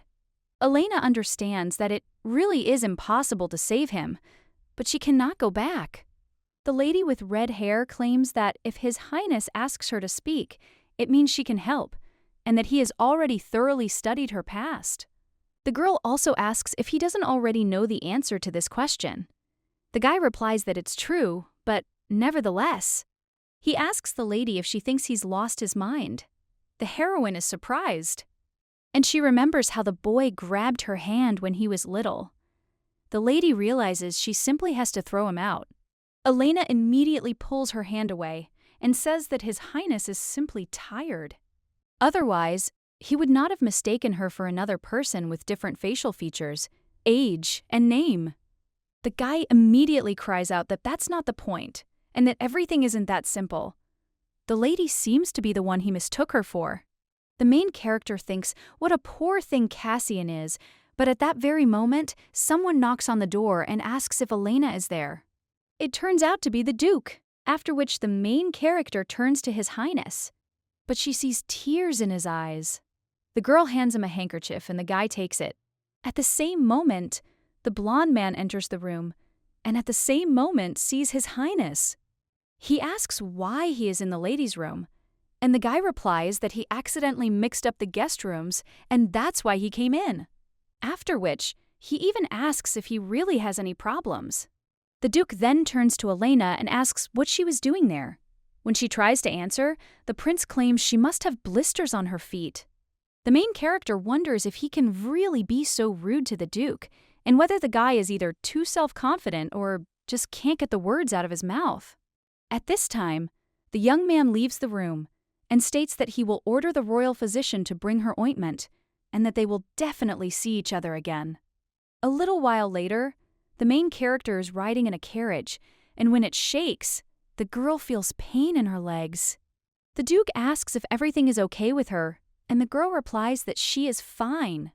The lady thinks that if only she could heal herself with divine power, things would be much better. Theron claims he's worried and wonders how much pain her legs are causing. She understands that, unfortunately, as long as he keeps staring, there's no way to heal. After which, he tells him everything that it seemed to him that the girl was not particularly sensitive to pain. The lady recalls how the woman screamed about what a scoundrel the girl was, and how she dared to lie so brazenly to get something she didn't deserve. She also cried out for the girl to mention her word, and her devious plans would soon collapse. The protagonist wonders if these are Elena's memories. That woman is the Duke's aunt, Cillian. She understands that even Elena wouldn't have the courage to show her teeth. When the Duke noticed a wound on the lady's cheek, he pointed it out, but the girl replied that everything was fine. She said it was nothing serious. The main character understands that even though she wasn't there, she senses all of Elena's feelings. The girl was glad that the Duke finally paid attention to her, but his statements only made things worse. The blonde said that, as he thought, the lady was not particularly sensitive to pain that day. Elena didn't even go to the doctor because she said she was fine. Now the main character can't believe he's basing his decision on what happened back then. And he ruined her whole mood, after which the girl claims that all people feel pain in one way or another. The blonde is a little surprised, and the lady replies that even a little discomfort can cause suffering. A small cut or a pebble in a shoe also causes discomfort, and even if he was told that everything is fine, he should at least once think about whether this is really the case. The girl screams that if he didn't have such thoughts, then he is a fool who is not even capable of sympathizing with others. After this, the blonde only looks away guiltily, and a little while later, the carriage arrives at the mansion. The blonde man asks to see the lady, but she says there's no need. The lady also insists she's unworthy of bothering such an insensitive bastard with some unfortunate blister. The girl also understands that it seems she went a little too far, although what does it matter to her, since they will soon get divorced anyway? A short time later, the main character is in her office, healing the wound with holy power. At that very moment, someone knocks on the door and claims that the owner has ordered her to be tended to. But the girl tells the maid to tell him that there is no need for this, to which she agrees. The main character understands that returning the lands that came into the possession of the Duke as her dowry is quite difficult. Well, at that very moment, someone bursts into the room and asks why the lady is behaving like this. He also cries out for the girl not to let her hatred towards him deprive her of the necessary help. The main character replies that she can handle such a trifle herself, and her interlocutor nods. Does she really want to say that she knows everything better than the doctor? The lady replies that it was not such a serious problem, and the pain went away in the blink of an eye. Elena understands that she didn't mean to be sarcastic, but what difference does it make whether he was offended or not? She just needed to get a divorce quickly and be done with it. From that day on, the Duke began to ignore her completely. So she decided to respond in kind.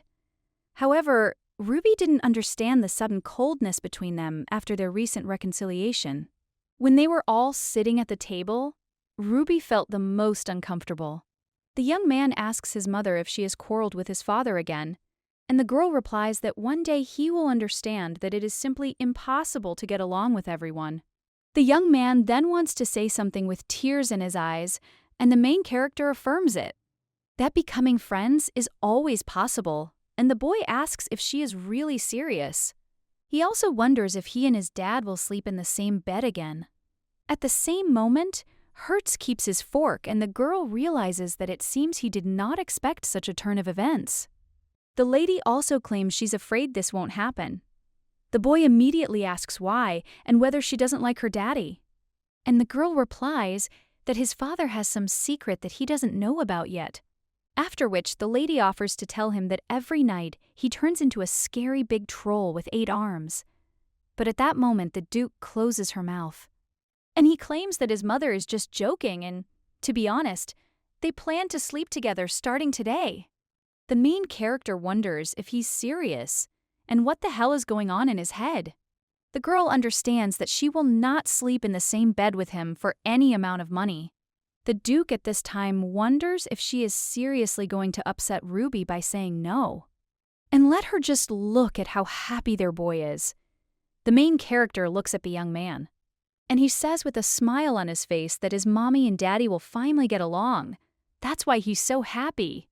Elena claims that then she thinks they have no choice, and the girl understands that at least she had to tell Ruby so. Well, a little while later, she menacingly asks if the Duke is seriously planning to sleep with her. The guy replies that he thinks they can't break the promise they made to their son, but he will try to do everything to make them comfortable. So after Adidas, you will know if there is anything you need. The main character tells him to take care of an additional comfortable bed, but the guy immediately screams, "Is she really talking about another bed?" The lady claims that if you think about it, then they just need to spend the night in the same room, and the girl wonders if he was really burning with desire to drag her into his bed. The Duke immediately cries out in confusion that everything is completely wrong, and then he turns around and asks him to forgive her. At that moment, the heroine hears someone's laughter and realizes it's Lord Pleon. The Lord claims this spineless slug got what he deserved. A little while later, the protagonist understands that she and the Duke simply slept in the same room, and when the girl woke up, someone wished her good morning. The lady understood that it was the Duke, and their relationship with him had improved a little thanks to the usual good morning. Since they got up together, they ate breakfast together. Ruby, with a smile on his face, claimed that it seemed like they were finally back in the good old days. And he's talking about the time when he was healthy, and his daddy smiled more often. Elena understands that it seems he genuinely enjoyed the happiness that reigned in the family. A week has already passed since she and the Duke began sleeping together, and when the lady sits in the garden, someone addresses her. The man claims that the owner wants to give her something, and the main character wonders what all these formalities are for. At this time, the guy claims that an official response to his letter came from Duke Hilson. The main character wonders if he really means that it is from Lady Leona's family. The girl also understands that she didn't even expect that she would actually apologize, and the blonde at this time is wondering what is written there. The protagonist hands him a letter and asks why he doesn't read it himself. The letter states that the lady was in no way involved in what unfortunately happened that day, and that she sincerely hopes that Lady Elena will soon be able to dispel all her misconceptions. The guy immediately screams that this is simply unacceptable, and he doesn't need any formal response because he will demand a proper apology. The girl suggests that he do as he wants and understands that, frankly speaking, she did not expect much. Even if she apologized, it would only be for show, so she only hopes it's Leona. He won't show his nose in the Duke's mansion again, so that Ruby won't get upset in vain. At this time, a carriage stops near the mansion of Marquis Cillian and gets out. Lady Leona. At the same moment, someone turns to her and claims that the lady has been gone for a long time. The butler also wonders if she is there to meet Mrs. Cillian. The girl replies yes, and then asks to be shown to her. As they walk down the hallway, the man states that she would be happy to see the lady. After all, she has been very lonely in recent days, and the woman claims that she would have been happy to visit her earlier. Well, the butler asks what bothered the lady, to which she replies that something happened. The man claims he doesn't know what happened, but believes Lady Cillian will gladly receive her and listen attentively. He's also confident her advice will be helpful. The girl replies that she does, and she very much hopes so. At this point, the butler informs the lady that Lady Leona has come to see her. The woman then asks the girl to pass by and asks if she has another interesting story to tell. Who can dispel her boredom? The woman is the mother of Marquis Cillian and the aunt of Duke Ernion. Leona says that she is glad to greet the lady, and the woman invites her to come in and sit down. The lady thanks her and then claims that, in fact, she recently visited her nephew. And she is very uncomfortable to say, but one of his maids accused her of stealing. The woman immediately screams that that scoundrel Elena should have kept a better eye on the servants, and she's completely let them down. The woman also screams how she dared insult such a beautiful young girl. She immediately hugs Leona and says she's so sorry and promises to make sure the girl's spirit is gone from the house. Leona thanks Mrs. Cillian for her kindness. A little while later, someone informs the lady that Lady Cillian has arrived. The main character thinks about this and realizes that this woman is the Duke's aunt, who insisted on throwing Elena out of the Arian's house. The girl also wonders why she would arrive at such a late hour. A little while later, the Duke turns to his aunt with a smile on his face, and the main character realizes that she had no idea that he could smile. At this time, the woman says that the guy doesn't have to worry because she doesn't plan on staying there for long. Elena understands that at a young age the Duke lost his parents, so Lady Cillian became his guardian, as a result of which she gained unlimited power in the Ernion estate. The woman tells Elena that they haven't seen each other in a while. The protagonist understands that even though she's Cillian, this woman is de facto the one running the family, Ernion as she pleases. The main character bows, and he greets the woman, but at the same time she asks for her forgiveness and states that she would not like to disturb them any further at such a late hour. The blonde man tells his aunt that he's fine and wishes her good night. The woman immediately turns to the butler, and she claims that she has some business with him, so let him follow her, to which the man agrees. The main character understands that it seems this woman is up to something bad. A little while later, when the girl is heading to her office, someone screams at her. Elena realizes that it is the maid and wonders why there is such a rush at such a late hour. The maid replies to the mistress that Lady Cillian ordered the butler to bring all the accounting books, and she said that she would personally check them in order to find out if they were not in alignment, and she also knew about what happened to Anna. And now all the servants are getting paid on the 5th. The main character wonders what she's talking about and wonders if the woman really knows about Anna. They didn't publicize what happened to her and Leona's necklace, but then the main character suddenly understands. What Leona herself must be saying is exactly that. At that moment, the girl clenches her fists, and she thinks how deeply mistaken she was if she thought that she would be able to put Lady Cillian in her place. A little while later, the woman screams that this is simply disgusting and asks where the discipline is. The absence of a real mistress of the house is no excuse for such sloppiness, and the woman wonders if their job isn't to do everything possible for this family. At that moment, the main character enters the room and asks to find out why Lady Cillian suddenly raised her voice. The servants immediately turn to the mistress with joy, and the woman asks if she is really interested in why she raised her voice. And if the girl doubts the correctness of her decision, the main character replies that she's simply worried. After all, her vocal cords might give out and she'll become hoarse. Cillian screams that it's all because of Elena, and he wonders how the girl could have allowed shameful rumors about their family to spread through the streets. The main character asks to immediately decide to find out what exactly the lady is talking about, but the woman screams, "How dare she pretend to be an idiot, because she knows everything!" The aunt also cries out that her maids conspired and insulted young Lady Hilton with their actions, and so she can't understand why the girl is so calm. At this time, the maids are shaking with fear, and the main character is only interested. Is the lady really blaming the servants and her based solely on the opinion of one party?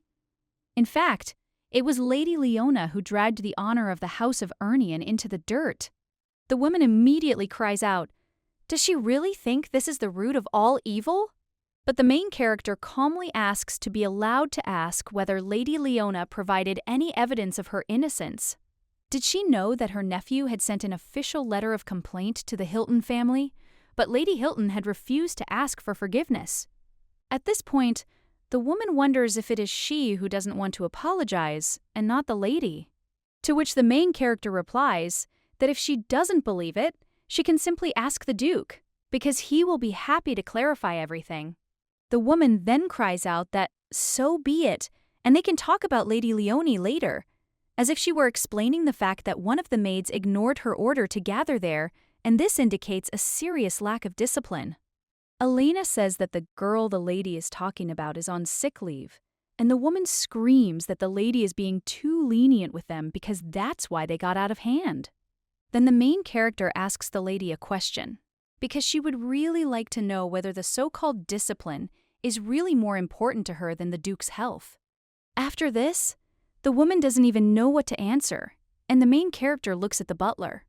He also asks if he's brought the accounting books so Lady Cillian can verify them. The man replies that the lady has already done so. The main character thinks that now everything is clear and most likely she couldn't find anything incriminating, so she decided to take it out on the servants. The girl also says that asking her aunt to provide the accounting books was an inappropriate intervention, but she will take it as a sign of great love for her nephew. However, she still finds it completely unfair that the woman, while referring to Lady Leona, is actually trying to get rid of her. The main character also asks why she doesn't just once honestly admit that she would much rather see Lady Leona as a duchess. The woman at the same moment asks how the girl dares and, raising her hand, screams what a scoundrel she is. And does the girl really think that she can be her nephew's wife forever? The main character understands that resorting to violence instead of calmly talking is outrageous. The girl immediately turns to the butler and claims that it seems their guest does not plan to stay there for long. So she asks him to walk her to the door. The man then asks the lady in a shaky voice what she's talking about.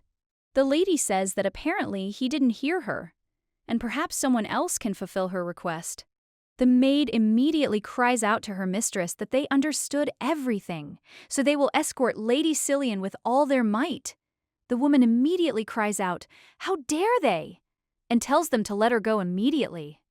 The Duke hears some noise and wonders where it's coming from. At that moment, he looks out the window. But he's shocked to see his aunt screaming for the maids to take their hands off her, saying they're just as rude as their mistress. The man wonders why they're sending her away. And at the same moment, he goes downstairs and asks his aunt what is going on there. The woman says she is so happy to see the guy and she made her. The wife gets a small reprimand for her terrible management of the house. And now let him just see what she decided to do to her. The man asks if she gave him a little reprimand. But when the Duke sees the main character, he is shocked because he sees a wound on her face. The woman screams that the lady never learned any manners in her entire life, and she simply had to teach her a lesson. The woman is about to hit the lady again, but at that moment, the Duke cries out to his aunt. After which, she stops and asks why he is suddenly yelling at her. But last time he didn't even bat an eyelash. The man then asks if she's talking about the last time. A short time ago, he was holding the sick boy's hand. The woman hit the main character in the face and screamed that this scoundrel had deceived her into marrying his nephew. So it's no wonder that even the maids despise her. The guy remembers all this at this time. And also, how the lady claimed that she was fine and there was nothing serious about it. After which he even said that, as he thought, she was not particularly sensitive to pain.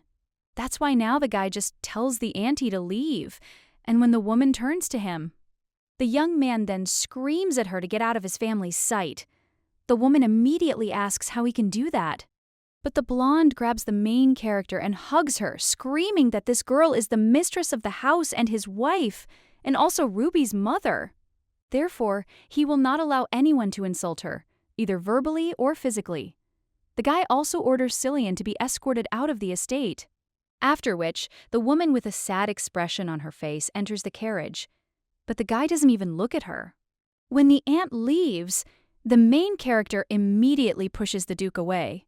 The guy turns to Elena, and he claims that for a long time he behaved disgustingly and not at all as a husband should. The main character turns to him, and the blonde guy, kneeling, asks, "Will it sound stupid if he says that he will try to atone for all his sins?" Elena replies that, in her opinion, it is stupid and not entirely appropriate, but she would like to know what made him change his attitude, and the guy claims that to be honest. And in his thoughts, he adds that it seems to him that if he lets the lady go, he will regret it for the rest of his life. But now he just says that it's already quite late, and they can continue the conversation another time. After which, the two part ways. The next morning, the protagonist is sitting in her office.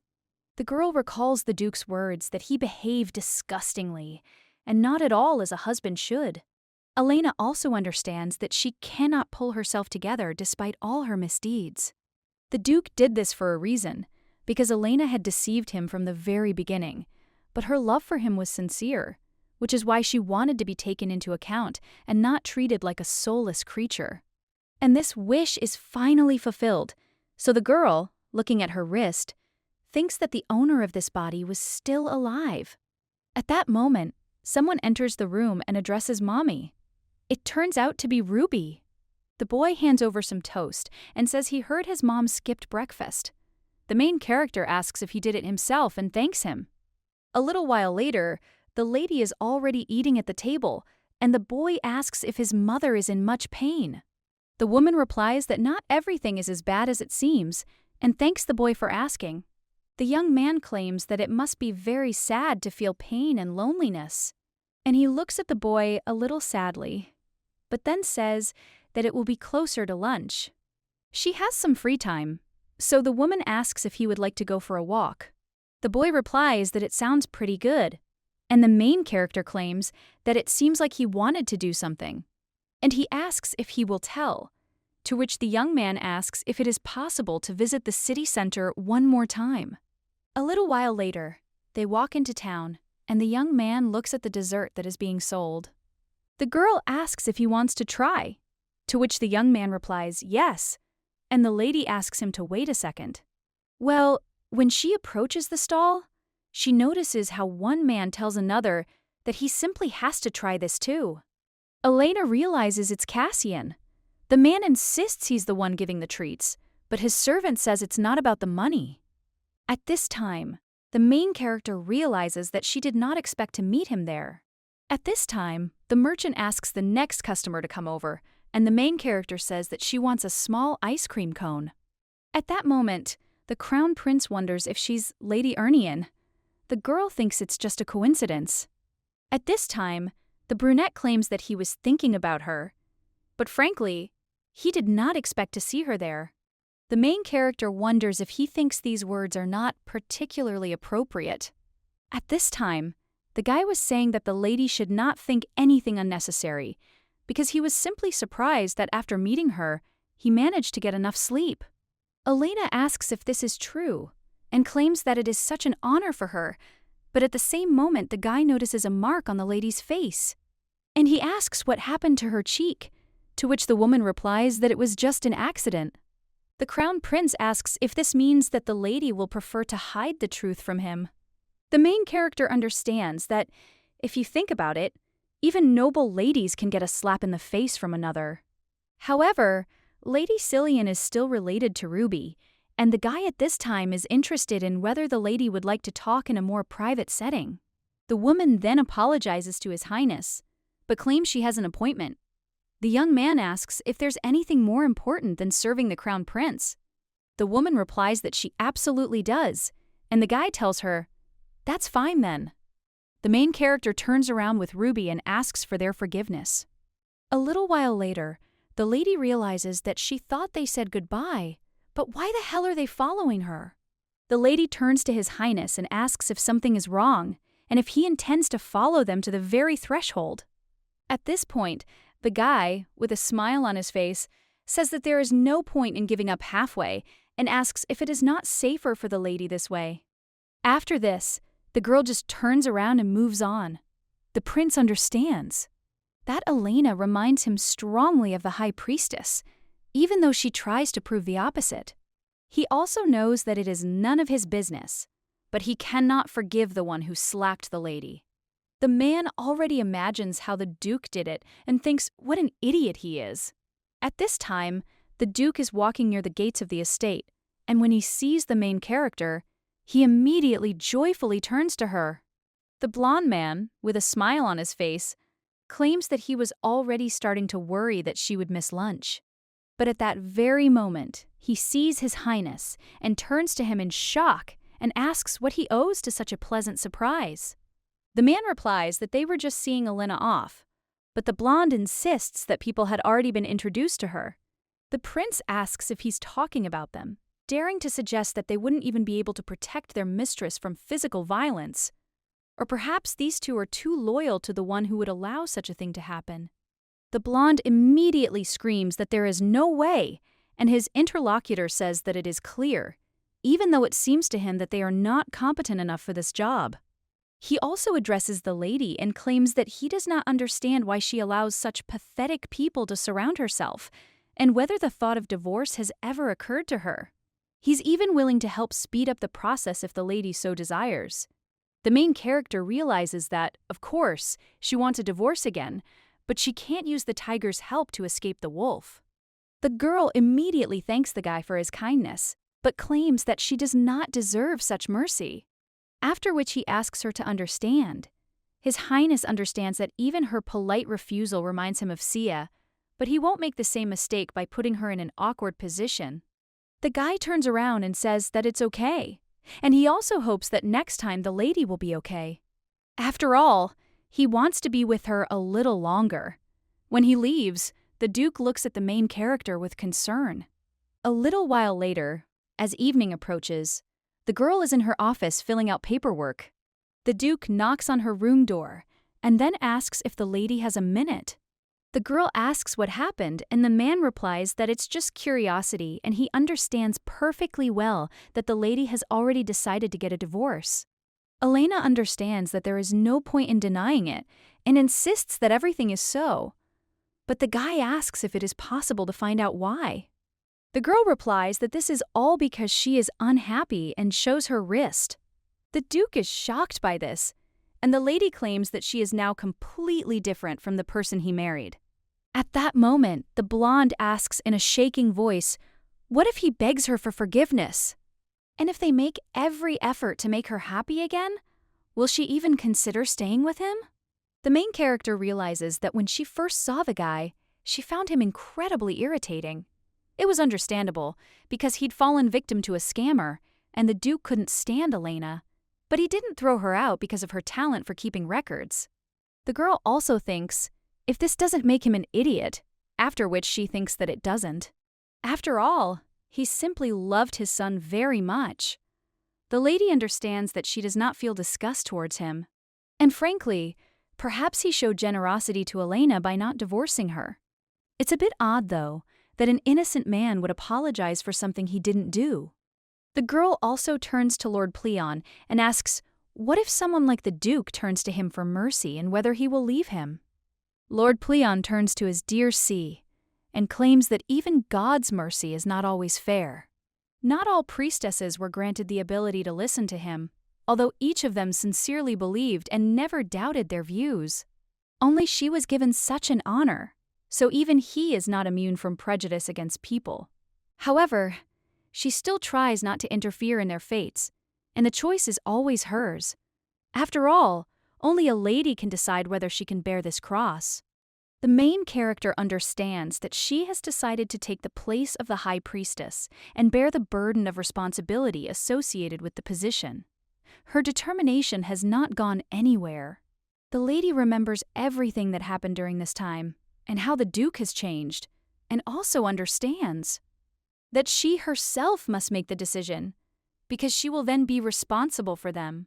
When the lady opens her eyes, Pleon asserts that he believes the lady has already made her choice, and that she shouldn't worry, because no matter what, he will always be with his child. After which, the main character thanks Lord Pleon. A little while later, the man cries out, "Didn't the lady succeed?" And, "How could this be possible, since the girl had terribly disappointed him?" He also wonders if she can even imagine how much it cost him. Leona replies that she did everything in her power, even setting Lady Cillian on them. But it seems Elena was far more cunning than she thought. The man immediately screams that this is a lie, and the girl continues to come up with one excuse after another. So let that brat get out of his sight. The lady immediately turns around and runs away with tears in her eyes. And her father screams and throws papers around. He understands that the future of his entire family depends on Leona's marriage to this vile duke. 1 year earlier, the trader had provided him with a rather convincing report of his income, and he, just in case, carried out a thorough check, which confirmed his considerable wealth. Therefore, he decided to invest his entire family fortune into his business, along with their additional leverage. But just a month later, one of the servants in the Wolf's Violin told the master that he had terrible news. The trader turned out to be a fraud. The man immediately jumped up from his seat and sent a knight after his soul, but the cunning man had disappeared without a trace. A little while later, someone approached the count and asked if he had been taken for a ride. The bank employee insisted he understood everything, but he was still obligated to repay his debt. The man realized he even had to falsify his financial statements to avoid bankruptcy. And all this so that Leona would have time to seduce the Duke and then marry him. He knew very well how similar the ladies were to Ernion's late wife, and therefore thought that he could win a tidy sum from their union. The plan was sound, but Leona was caught trying to frame Elena as a thief. A short time later, the man received a letter from the Duke demanding the return of all his funds unless Lady Leona formally apologized to his wife. The man clutches the sheet of paper and understands that he needs to get out of this situation. After all, he has to find a way to resolve what happened. At that moment, Leona's father jumps up from his seat, and he shouts for the servant to quickly follow him. The man immediately asks the master where they are going, and he shouts that, of course, they are going to Ernion's house. A little while later, someone approaches Elena and asks if she can spare a minute. In order to talk alone, the girl asks what happened, and the Duke claims that there is something she should know, because Count Hilson is going there. He also assumes that the man will try to fix everything that his daughter did. Elena replies that it is clear, but wonders why he decided to tell her about it personally and not send the maid. The man replies that, frankly speaking, he just needed an excuse to see her. After all, he has a feeling that the lady has been avoiding him since their last conversation. Elena claims that their relationship did not start out as it should have, and that he subsequently developed hatred towards her. The girl also claims that she simply cannot understand such a sudden change in his heart, and her interlocutor says that the lady is right. After which, he looms over her and claims that he has not yet fully sorted out his feelings. But he can't let her go like that, otherwise he thinks he'll hate himself for it. And unfortunately, right now, he has nothing more to say. When the main character wants to somehow object, the guy shuts her mouth, and the lady understands that she has already made the decision to get a divorce. At this time, the blonde asserts that the girl may not rush to give a positive answer. And to be honest, it seems that he himself is not yet ready to hear it. After which the guy approaches the lady. He asks if she understands him, but the girl thinks the state is sad. After all, getting consent for a divorce turns out to be not so easy. A little while later, the man claims that it really is such an honor to meet the swordmaster in person, so I can't even describe it in words. Before him stands Sir Fael Rodrigo, and the king claims that he has heard the boy is looking for a worthy master whom he could serve. After which the man asks if he is suitable for his role, because he has the power to give him everything that the swordmaster desires. The guy then turns to His Majesty and claims that he is afraid that false rumors have reached him. After all, he has no desire to serve under anyone's command. The young man understands that for everyone, he is merely a tool capable of solving problems. However, the lady he met is the only person who saw him as a person, and only memories of her can warm him. A little while later, a guy with green hair. He turns to Melvin Afassor and claims to have a question for him. The blonde replies that he's incredibly busy and suggests getting straight to the point. The young man claims that last time he said that the soul of the high priestess Sia is still in this world. The man replies that yes, and that's all true, otherwise he would not have issued such decrees. One of them says that all arrested followers of false religions should be executed. Fail claims that the guy is simply crazy, but he wonders if he is crazier than the one who lived only in platonic relationships for half a century. The blonde also apologizes for talking about this so soon after his return. Well, they have one more task for him. The guy asks what they mean. The man replies that they need a night to arrest a tax evader who falsified his own financial statements. The guy wonders why Mr. Melvin is a powerful magician, but he just smiles and asks how one can be so ignorant. The blonde claims the guy is needed to prevent this villain from being killed for his actions. Unfortunately, they can't tax someone who's no longer alive. The guy then realizes he's right about something, but insists that such a mission isn't for him. However, the blonde interrupts him and points to the wrong place the guy needs to go. Fail understands that this is Ernian's estate, and his interlocutor claims that now everything depends on him. The guy with green hair claims that Melvin was right because he is perfect for this task. A short time later, the main character lies in bed with a book over her face, and she remembers how the Duke asked her to give him a little time.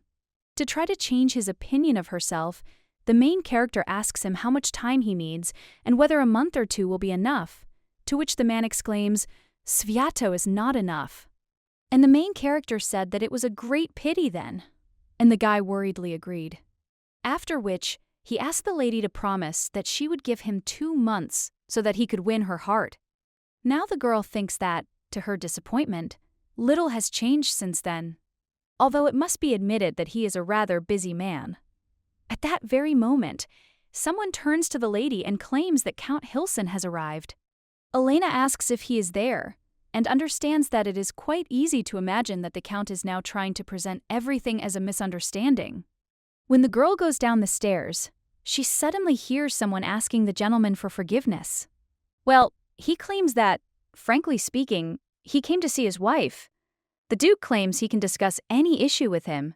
Well, his interlocutor claims that he thinks it would be more appropriate to talk about this with her. Elena wonders why he insists on a personal meeting, and maybe Elena was familiar with him. Then the girl completely understands that it doesn't matter, and claims that if Count Hilson wanted to talk to the one who was involved in what happened, then maybe he should have taken his daughter along too. The man then turns to the lady with a smile on his face. And the main character wonders what kind of facial expression this is and whether Elena really has something to do with it. At this point, the man tells the lady that she is too wise to understand everything correctly, and that his daughter did not intentionally slander her. The main character realizes that Elena seems to have been susceptible to flattery. But now the girl only apologizes and claims that she's certainly smart. But Lady Leona's behavior has aroused too much suspicion. The girl also understands that the Count doesn't even know he's currently talking to someone else. The man immediately screams that all these accusations are based only on the words of one of her banking services, and she simply slandered Leona. At this time, the main character asks if he is embarrassed by the fact that several maids told in detail about everything that happened, and the man claims that these are all just words. After which he cries out that it's fine and begs her not to take back her investments, because without them, their family will lose everything.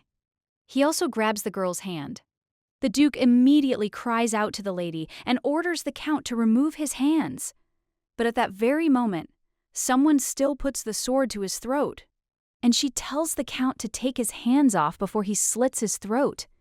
The main character wonders if this is Sir Rodrigo. At the same moment, someone else comes up to the man from behind and claims that it is, as he said. They find the villain at the Duke's estate. The man, shocked, asks if it's a faster.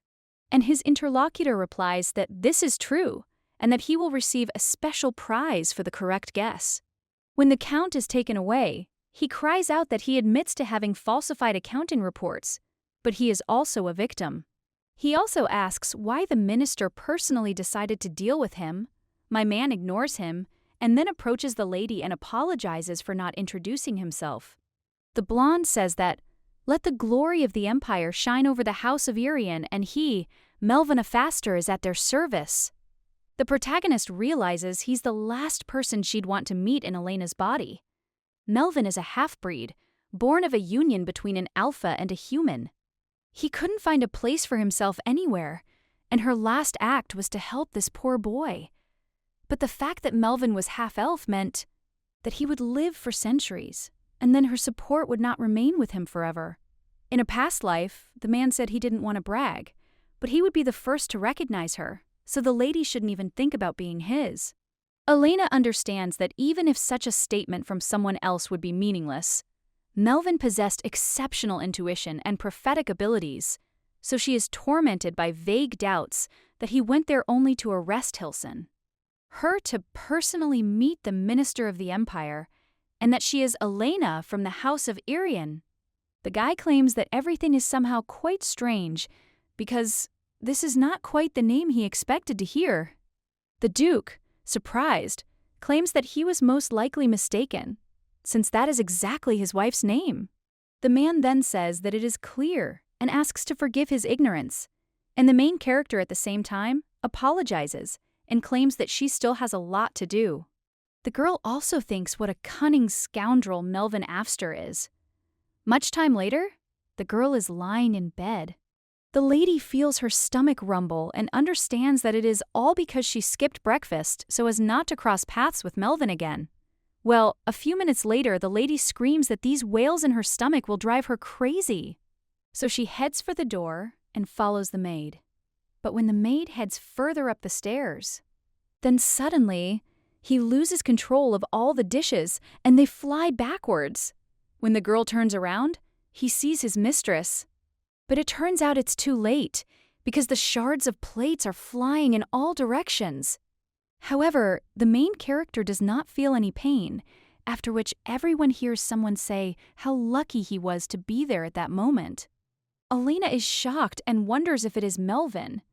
Anna, the maid, immediately asks if the mistress is okay and asks her to forgive her. She also runs for a broom and screams that she will quickly clean everything up. The protagonist approaches the minister and thanks him for his help.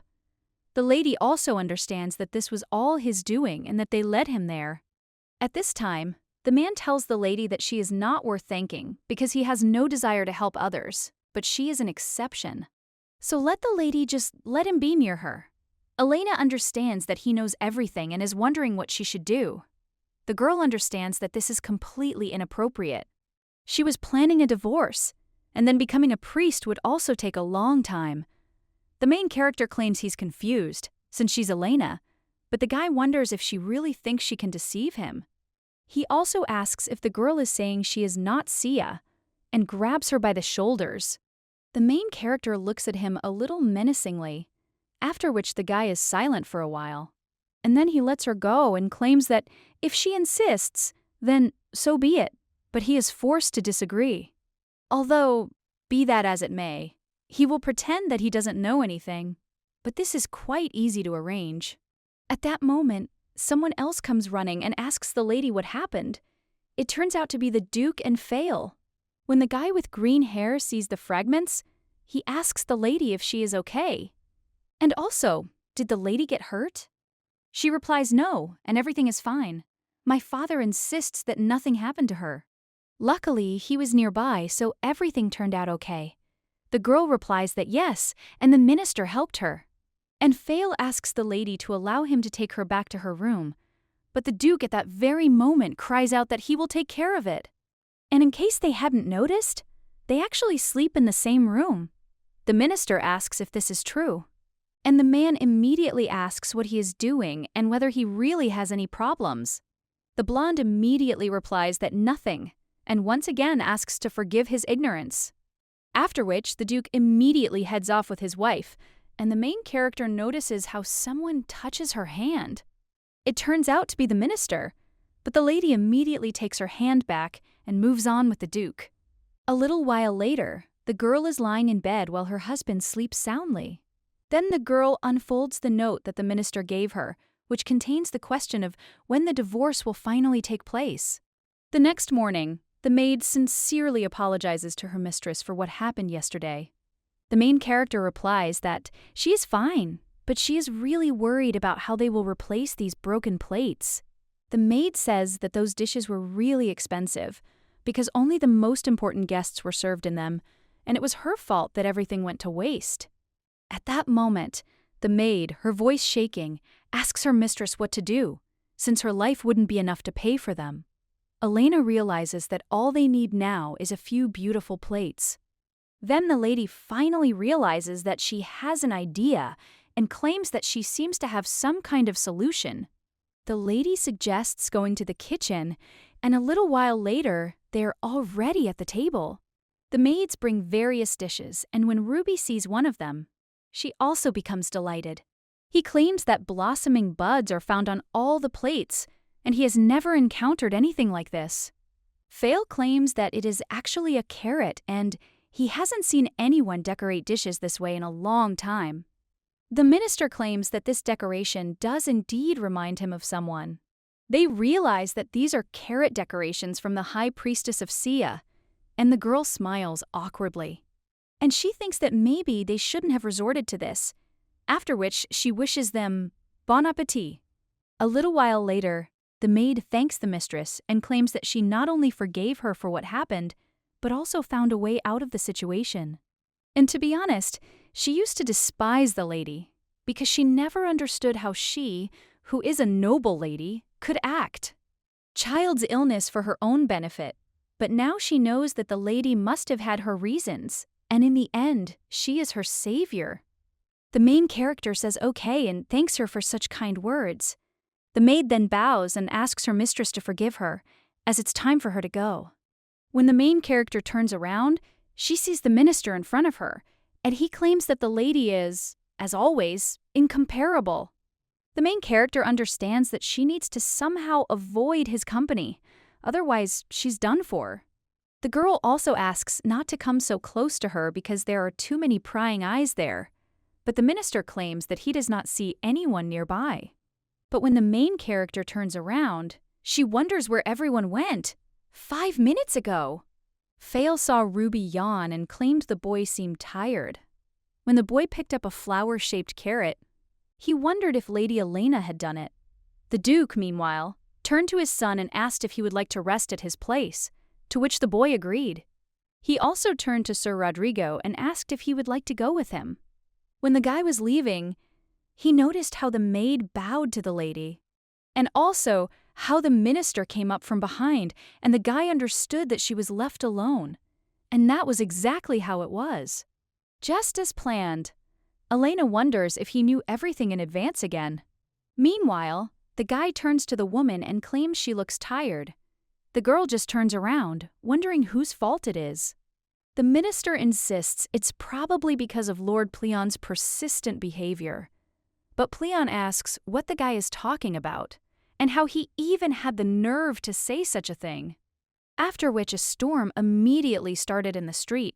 Her minister asked if his words had offended Lord Pleon.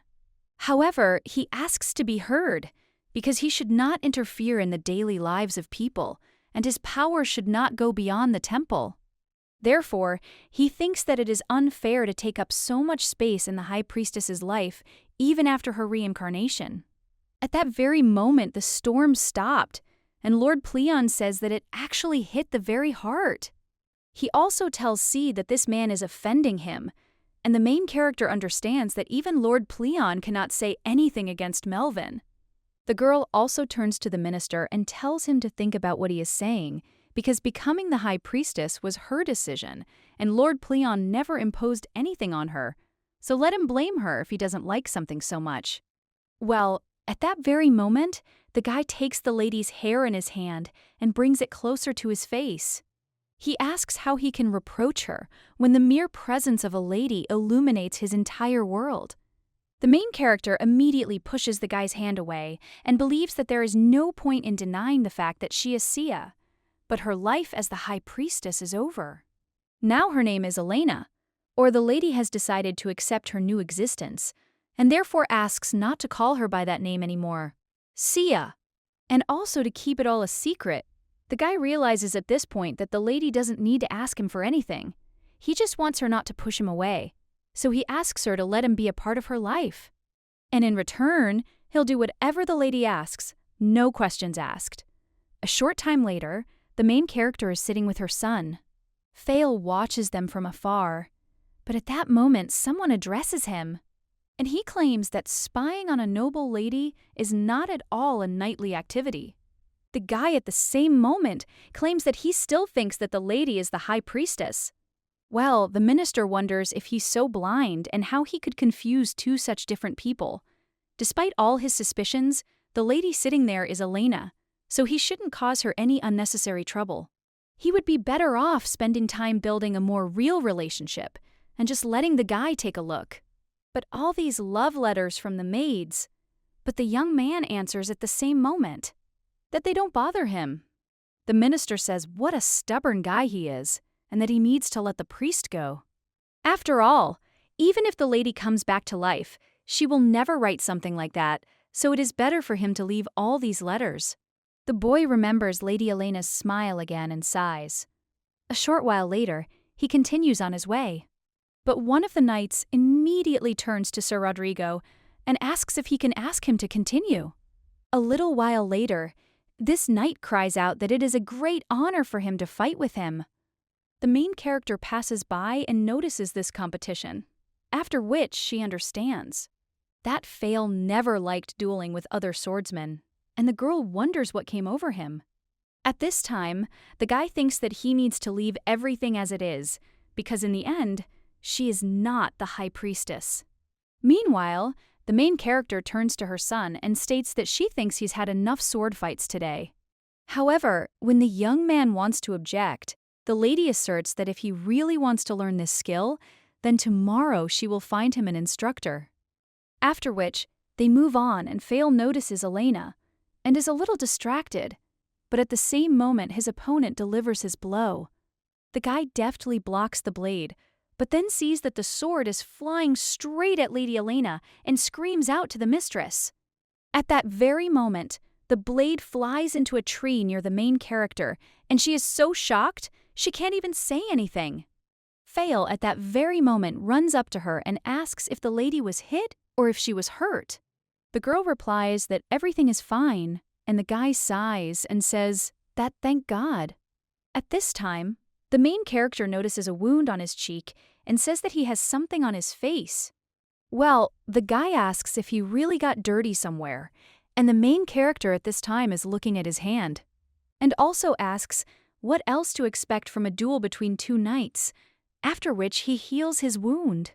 At this time, the boy wonders if his mother is using holy power, but the main character only turns to him, and he winks, after which the young man nods with a smile on his face. A little while later, Fail emerges from the shower. Well, when the guy looks in the mirror, he sees that the scratch on his face has disappeared. He can also swear that the guy hit him with a sword, even if the wound was not deep. But he has never seen them tighten so quickly, and the guy wonders if this is all thanks to divine power. But this is impossible, because everyone knows perfectly well that Lady Elena lied about her abilities in order to marry the Duke. Well, he still can't get her out of his head. After which the young man even remembers how the minister spoke, that this woman is Lady Helena, and therefore let him stop burdening her. At this time, the guy thinks that he knows and understands this, but still can't do anything about it. A little while later, he sits down near a tree and realizes that he needs to rest a little, after which he closes his eyes and falls asleep. A little while later, the main character comes there, and when the girl comes closer, then the guy opens his eyes and wonders who she is, but realizes that it is a lady. The spitting image of High Priestess Sia. after which he cries out to her and hugs her, and also claims that the lady does not even imagine how much he missed her. Well, when the girl doesn't answer, the guy thinks about what happened and opens his eyes. He sees red hair and immediately pulls away. He immediately bows and cries out, asking for forgiveness. After all, he mistook the lady for another person, to which the girl replies that everything is fine. At this time, the guy says that if the lady remembers, he said that she reminds him of his late mistress, and he understands that it will sound stupid, but he wonders if she could say it at least once. And let her just say that she is the high priestess, because with these words she will be able to save his world from destruction. The young man begs her to do this, but the main character replies that she is not a priestess. And she also moves away a little, but the guy screams that it's not necessary, and let her just not say that she is not her, and also not remind her that in this terrible world, he is left completely alone. His purpose and meaning in life, and even everything in general, simply has no meaning without her. The main character then sadly turns to Sir Rodrigo, and when the guy raises his gaze, he sees that the lady is looking at him with tears in her eyes and understands that he put too much pressure on her. The guy at that very moment lowers his head to the ground and asks him to forgive him, because he's probably just gone crazy. Elena claims that everything is fine because she understands that, due to the loss of her mistress, there is a gaping hole in her chest. But sooner or later, the melancholy will become a simple memory, and he will definitely feel better. The guy also remembers how the priestess claimed that he felt sadness inside him, but there was no need to worry. He might get confused, but he will still be able to find the right path, and he is a very strong person. Now the main character says that Sir Rodrigo is very strong, after which everything turns around for him and also asks her to forgive him. When the girl leaves, the guy remembers how Melvin asked if he was blind. After all, how can one confuse two such different people? And despite all his suspicions, the lady sitting there is Elena, so let him not cause her unnecessary trouble. But then the guy thinks maybe he's blind. Alphas usually don't lie, but this guy is a half-breed, and sometimes Melvin seemed more human than normal people. And he is sure that this guy is excellent at lying, especially if the High Priestess of Togo wished, he would hide the truth. A little while later, the main character is in her office, and when the lady looks at the door, then she says that Ruby didn't come to see her for some reason today. The maid replies that she thinks the young master is currently in the training room. The main character asks if this is really true, and the maid replies that yes, because he is with Sir Rodrigo. She's in class. The main character says something like this and thinks it will be helpful for her son. Well, at that very moment, the lady remembers what happened yesterday and thinks whether it is possible that Fail is trying to take advantage of Ruby to stay there longer. When the lady runs away, the maid turns to her mistress in surprise, but the main character doesn't listen to her, and he understands that this guy still has doubts about her true being. A little while later, the girl runs up to the training ground, but then she sees her son together with the knight. The guy tells the boy to relax and put his feet shoulder-width apart.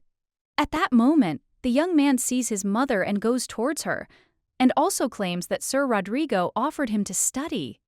The main character wonders if the swordmaster really gives out personal training, and the guy replies that he heard her son was looking for someone who could teach him everything properly. If the lady does not mind, he would be glad to be of use to her and the young master. Well, then the main character says that he is a very busy man, and the guy thinks how to say that he, a wandering knight, has no specific obligations. The girl says that the emperor might be unhappy that the swordmasters care about people like them and not the ruling family, to which the guy replies that if it bothers her, then he asks to be allowed to study with her son only for the duration of his planned visit, because he simply really wants to repay the Urnian house for all its kindness. The main character understands that she cannot refuse him forever because he is like a puppy. And she also can't ruin Ruby's dream of studying with his idol, after which the woman says, "That's fine, and let it be so." She also asks him to take care of Ruby. Meanwhile, she thanks her mother and insists that they will definitely go for a walk after his classes. The woman replies that of course, and a little while later they are already walking through the garden. Elena asks if the guy isn't tired after all those workouts, and the boy replies that he wasn't at all because it was so much fun. He also takes something out of his pocket and claims that he almost forgot because Sir Rodrigo dropped this bow, and maybe it belonged to his secret lady love. The main character looks at it and is surprised and realizes that this is a bow for real. It once belonged to her, and one of the merchants insisted that it be given to her. Despite her refusal, one day the lady took off the bow and also claimed that it was too pretentious for the high priestess. Then, Fail asked to let him save it, and the main character gave the bows to him. The girl understands that he probably buried the bow ever since, and claims that if the guy doesn't mind, then she will probably return this thing to its owner. At this time, the boy is wondering if she is upset, and the guy with green hair is looking for his thing everywhere. He wonders if he dropped it somewhere else, but at that very moment, someone turns to Sir Rodrigo, and he hands him a bow, and also claims that Ruby said that he found him after training. The girl hands him a bow, looking away, and the guy asks why she doesn't want to look him in the eyes now.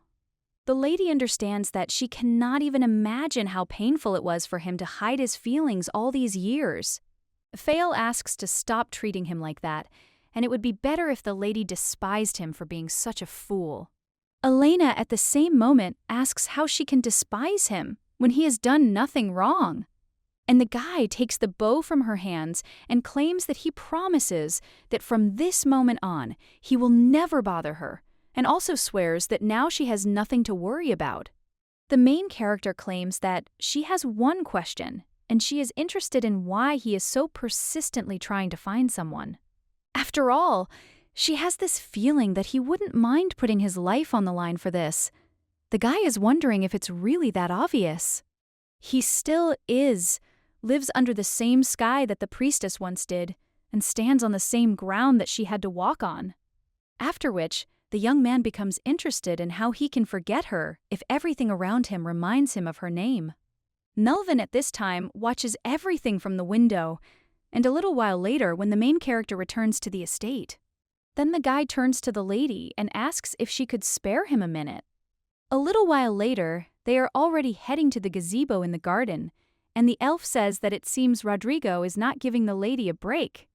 The girl replies that yes, and he suspects that she is the high priestess. The minister says that then he should be pushed away quickly, but the girl stops him, and he claims that such an obvious reaction will only strengthen his doubts, so for now it's worth leaving everything as is. The girl sits down at the table and pours herself some tea. The blonde man insists that he should ask then, could it really be she who cured Rubio of his illness? The girl replies that at his age, boys are supposed to be frolicking in the garden, not lying in bed all day long. But the blonde claims that she knows that in such a situation, a constant replenishment of divine power is required, and it is possible that she has just changed her mind about divorcing the Duke. The girl replies that no, and even Ruby's illness is not capable of stopping her. And besides, on her part, supporting the marriage while being the high priestess would be a terrible deception. After this, the elf wonders why he shouldn't tell the Duke everything, and let her just tell him that she is not really the one he married. The girl replies that this won't happen, because the Duke married someone he didn't even love, and he did it for his son. Ruby's condition is so severe that ordinary priests can only alleviate his pain. She can give this boy a chance to lead a normal life. If the Duke finds out about this, the lady asks if he'll let her go so easily. She will not refuse a divorce, so the minister can rest assured and trust her. After the lady leaves, the guy claims that he is simply interested in when they will get divorced, and whether he will be able to somehow attract her attention.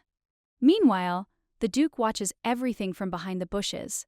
A short time later, the main character realizes that Melvin truly kept his promise, as he never told anyone who she really was.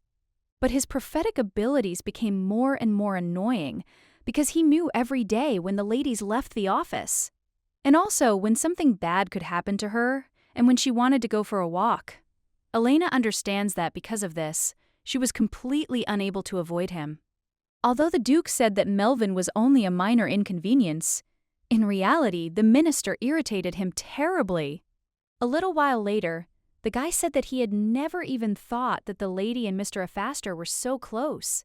The main character replies that everything is not like that at all, and she thinks that he was simply tired of the routine in the government, and that he did not want to indulge himself in their estate. The blonde at this time repeats the words, "He will amuse himself," after which he asserts that, if so, then it is worth paying more attention to their dear guest. And she couldn't bear this burden alone. Then the Duke happened to visit the lady, and in the process, she managed to learn a few facts about him. He really enjoys the tea party's calm, peaceful atmosphere, and nothing can distract him from enjoying the aromas of various hot drinks. The lady also understands that the only problem is that he is not the only one who wants to spend time alone with her. A little while later, the girl is already sitting in the garden and watching as the minister and the Duke exchange menacing glances. At this time, the blonde asks if Elena would like to try her favorite dessert with tea, and Elf says that, frankly speaking, he knows a place where they sell cakes that are much better than this one, and asks if she would like to go there right now. He also says that he hopes the sir won't mind, and the guy replies that he shouldn't forget that he is still the lady's husband, so let him get lost. At that moment, the two turn to Elena and insist that it's her decision, and the girl realizes she'd just like to take a walk with Ruby. At that moment, the lady hears Pleon's voice, claiming that, if you think about it, he thinks they're both disgusting. He also asks his darling when these two idiots will finally leave her alone, after which he insists that he has some kind of option and let the lady listen carefully. First, let her unclench her hand and let her thumb and index finger rot. The main character replies that she did just that, and the man tells her to do the same with her ring finger and little finger. But when the main character looks at her hand, the Lord starts laughing and claims that this is the way out, because this is a great way to get rid of these two idiots, and he wonders if the lady doesn't like such a reasonable solution.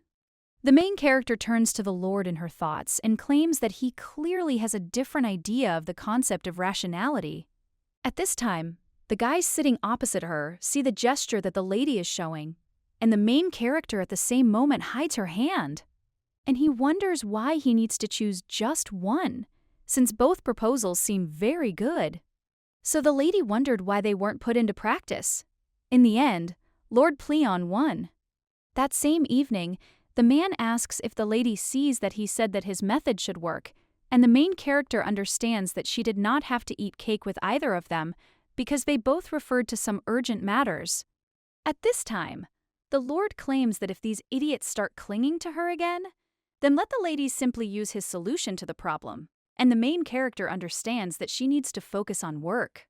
When the girl looks at one of the sheets, it says that it was a great honor for them.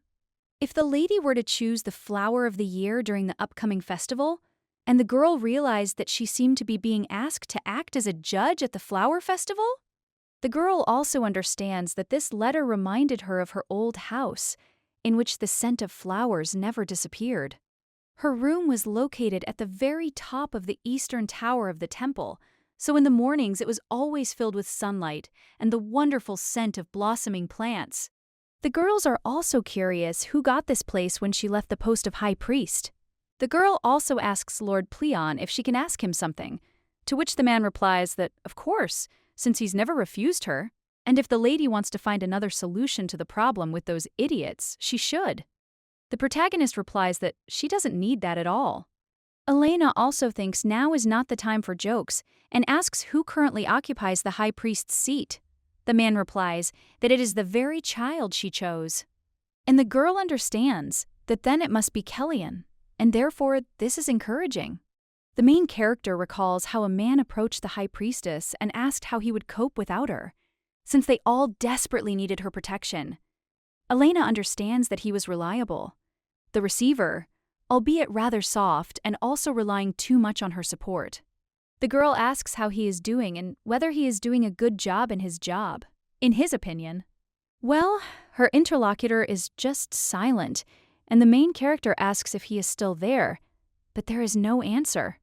The main character immediately screams out why he is silent and asks him not to say that this man also suffers from the same condition as Phael and Cassian. At the same moment, the Lord replies that, frankly speaking, he is doing quite well, and the girl says that she is very glad to hear this. Lord Pleon answered the question that was bothering her, and watching how Phael, Cassian, and even Melvin suffered from her absence would be too painful. So, knowing that someone was able to cope with what happened and move on with their life is a real relief. And she thinks she now has one less thing to worry about. The next day, the lady set out on an expedition to the Urnian family's holdings. The duty of the family is to ensure the integrity and safety of the people and lands under the rule of the feudal lord. Most of the farm's inhabitants make their living by growing wheat. Even though she had to accompany the Duke, since she was his wife, to be honest, this test did not particularly interest her. When the lady saw a boy coughing, she handed him a pear and claimed that they were good for colds. But at that very moment, his mother told the lady that they did not deserve such expensive fruits, and the girl replied that in that case, it simply had to fall into the hands of those who needed it. After which, they thanked her. A little while later, the girl approaches other people and claims she heard they were caring for a seriously ill relative. After which, she hands over a precious stone and asks to use it to quickly cure a family member. The man immediately asked the lady how they could repay her for such generosity. And the girl realizes that in fact it was a bribe disguised as official assistance from the Urnian house. The lady also asks to keep this a secret from her husband and understands that the reason why she did this. The idea was that she wanted everyone to remember the kind Elena, so she added some good memories of her. The lady understands that this method has already begun to change the perception of people in the house. One of the maids turned to another and claimed that Lady Elena had changed very much, and the aura enveloping her was not at all the same as before. Another maid responded that there's an atmosphere of warmth and hospitality in the house now, and her interlocutor claims that sometimes she even feels like she wants to be dependent on her. At this time, one of the maids tells the others to take a look, because Minister Aphastor is there, and he's with their mistress. They've been spending a lot of time together lately, and Lady Elena is probably very tired from such a large influx of guests. The other maid replies that yes, and they laugh together, but at this time, someone looks out from behind a tree. It turns out that it is the Duke, and the man understands that the maids did not lie, because Elena is fulfilling her duties as the mistress of the house, but he does not understand that Aphastor is pursuing him. His behavior doesn't seem to be in line with his official duties. You, the man, are in shock and wondering what if. Elena plans to divorce him and then marry Aphastor. Even the thought of such a thing makes him sick. But what's worse is that he has no idea how he can defeat the minister. A little while later, the Duke approaches the two. Melvin immediately asks what they owe to such a pleasure, and the Duke replies that he thought he could also greet their dear guest. Well, his interlocutor replies that there was no need for this, because Mrs. Urnian showed him a very warm welcome. Reception. He also doesn't want to be an extra burden for such a busy man as the Duke. The man says that since that's the case, let the minister allow them to arrange an official trip to Lake Ark with him. The guy asks if he's sure he's just being polite, and the Duke asks me if he thinks he's been dropping in on them too often without any real reason. The main character sees that these two are back to their old ways, after which the minister even said that it was clear. And the scale of the Duke's misunderstanding is so great that he can't even imagine how to fix it, after which he asks to be allowed to clarify things, because he is not interested in those who are already married.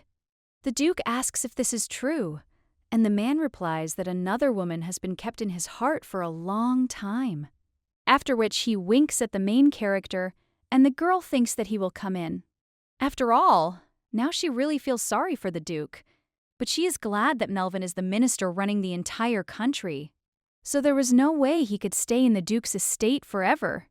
When the guy is getting ready to go back, he states that although he would like to settle there, they say that a lot of work has accumulated in the palace. He also lays down next to Lady Elena, and the Duke, looking at this, clenches his teeth in anger. The minister at this time says that he hopes that one day the lady will become herself again after everything that happened. This would make him the only one who knows her real identity, and the main character wonders if he really wants to say that there are others who know that she is the high priestess. At this time, the guy heads to the carriage, and Fail asks him what the prophecy said. The young man with green hair also claims that he is staying there, but his interlocutor asks if he still suspects the lady. Melvin also claims he thinks Lord Pleon wants to give him a chance. If Lady Elena goes to the festival, he should definitely accompany her. The girl will insist that Irian's house be guarded. Anya is his, so he will have to go after her. It's a secret, but let the guy remember that he must follow her. Unfortunately, he believes that the guy is the only one he can rely on at the moment, despite all his incompetence. After which the carriage leaves, and the knight understands that even though Melvin is an idiot, his words cannot be taken lightly, and the guy wonders if he really saw something in Lady Elena's future. A little while later, the main character is in the garden with her son, and the boy cries out that he has found a huge rose. But at that very moment, he trips and falls to the floor. The main character immediately runs up to the boy and asks if he's okay. After which, the lady brings his hand closer to the boy's wound, and Fail, passing by, wonders if she is really wiping his wound. Well, at that very moment he sees the divine power and understands that he cannot be wrong. At this time, someone goes to one of the estates and realizes that it is simply surprising that the house belongs to such a prosperous family. Went bankrupt in an instant after Duke Arian withdrew his investments. But at that very moment, he sees someone else and gets a little scared. It turns out to be Lady Leona. She asks the man if he sent the letter, to which he replies that he did. He is the same one who cries out that he wrote a letter to Lady Elena Irian asking her to act as a judge during the flower festival.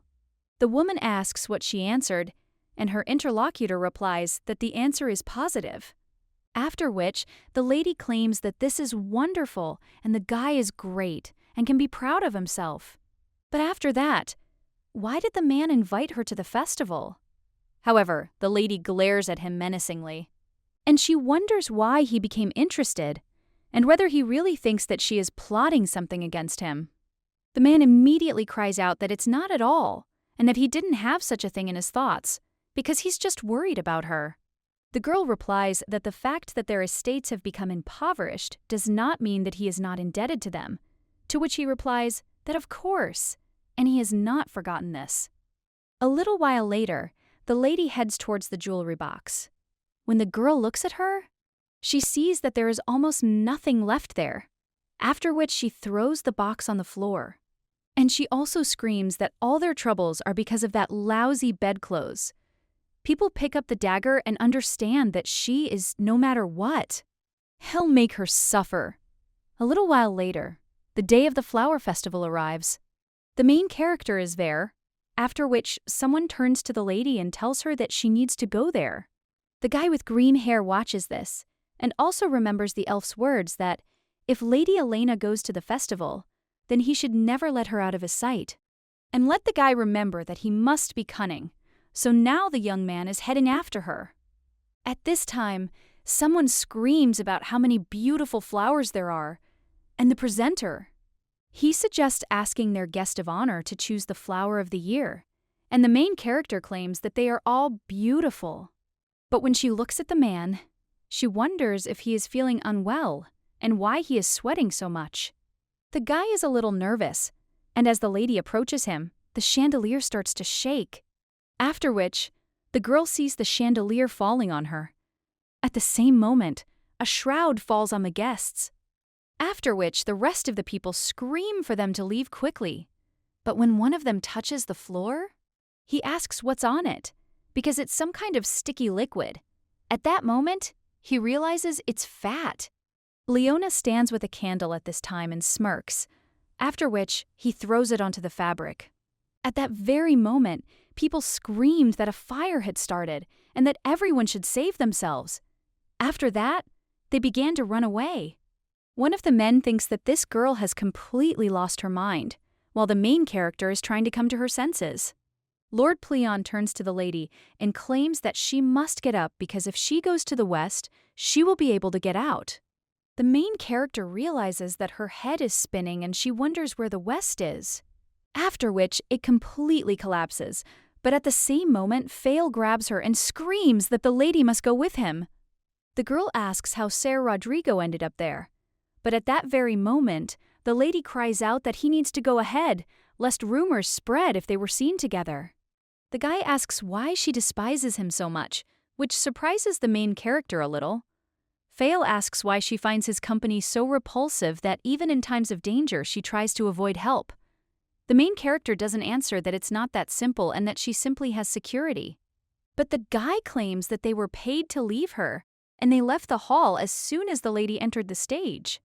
That's why he asks to let her help, because he knows her true nature. The lady can continue to fool him, but he still asks her to get rid of him by pushing him out of her life, because he simply cannot survive without her. After which the main character gives him her hand, and they head towards the exit.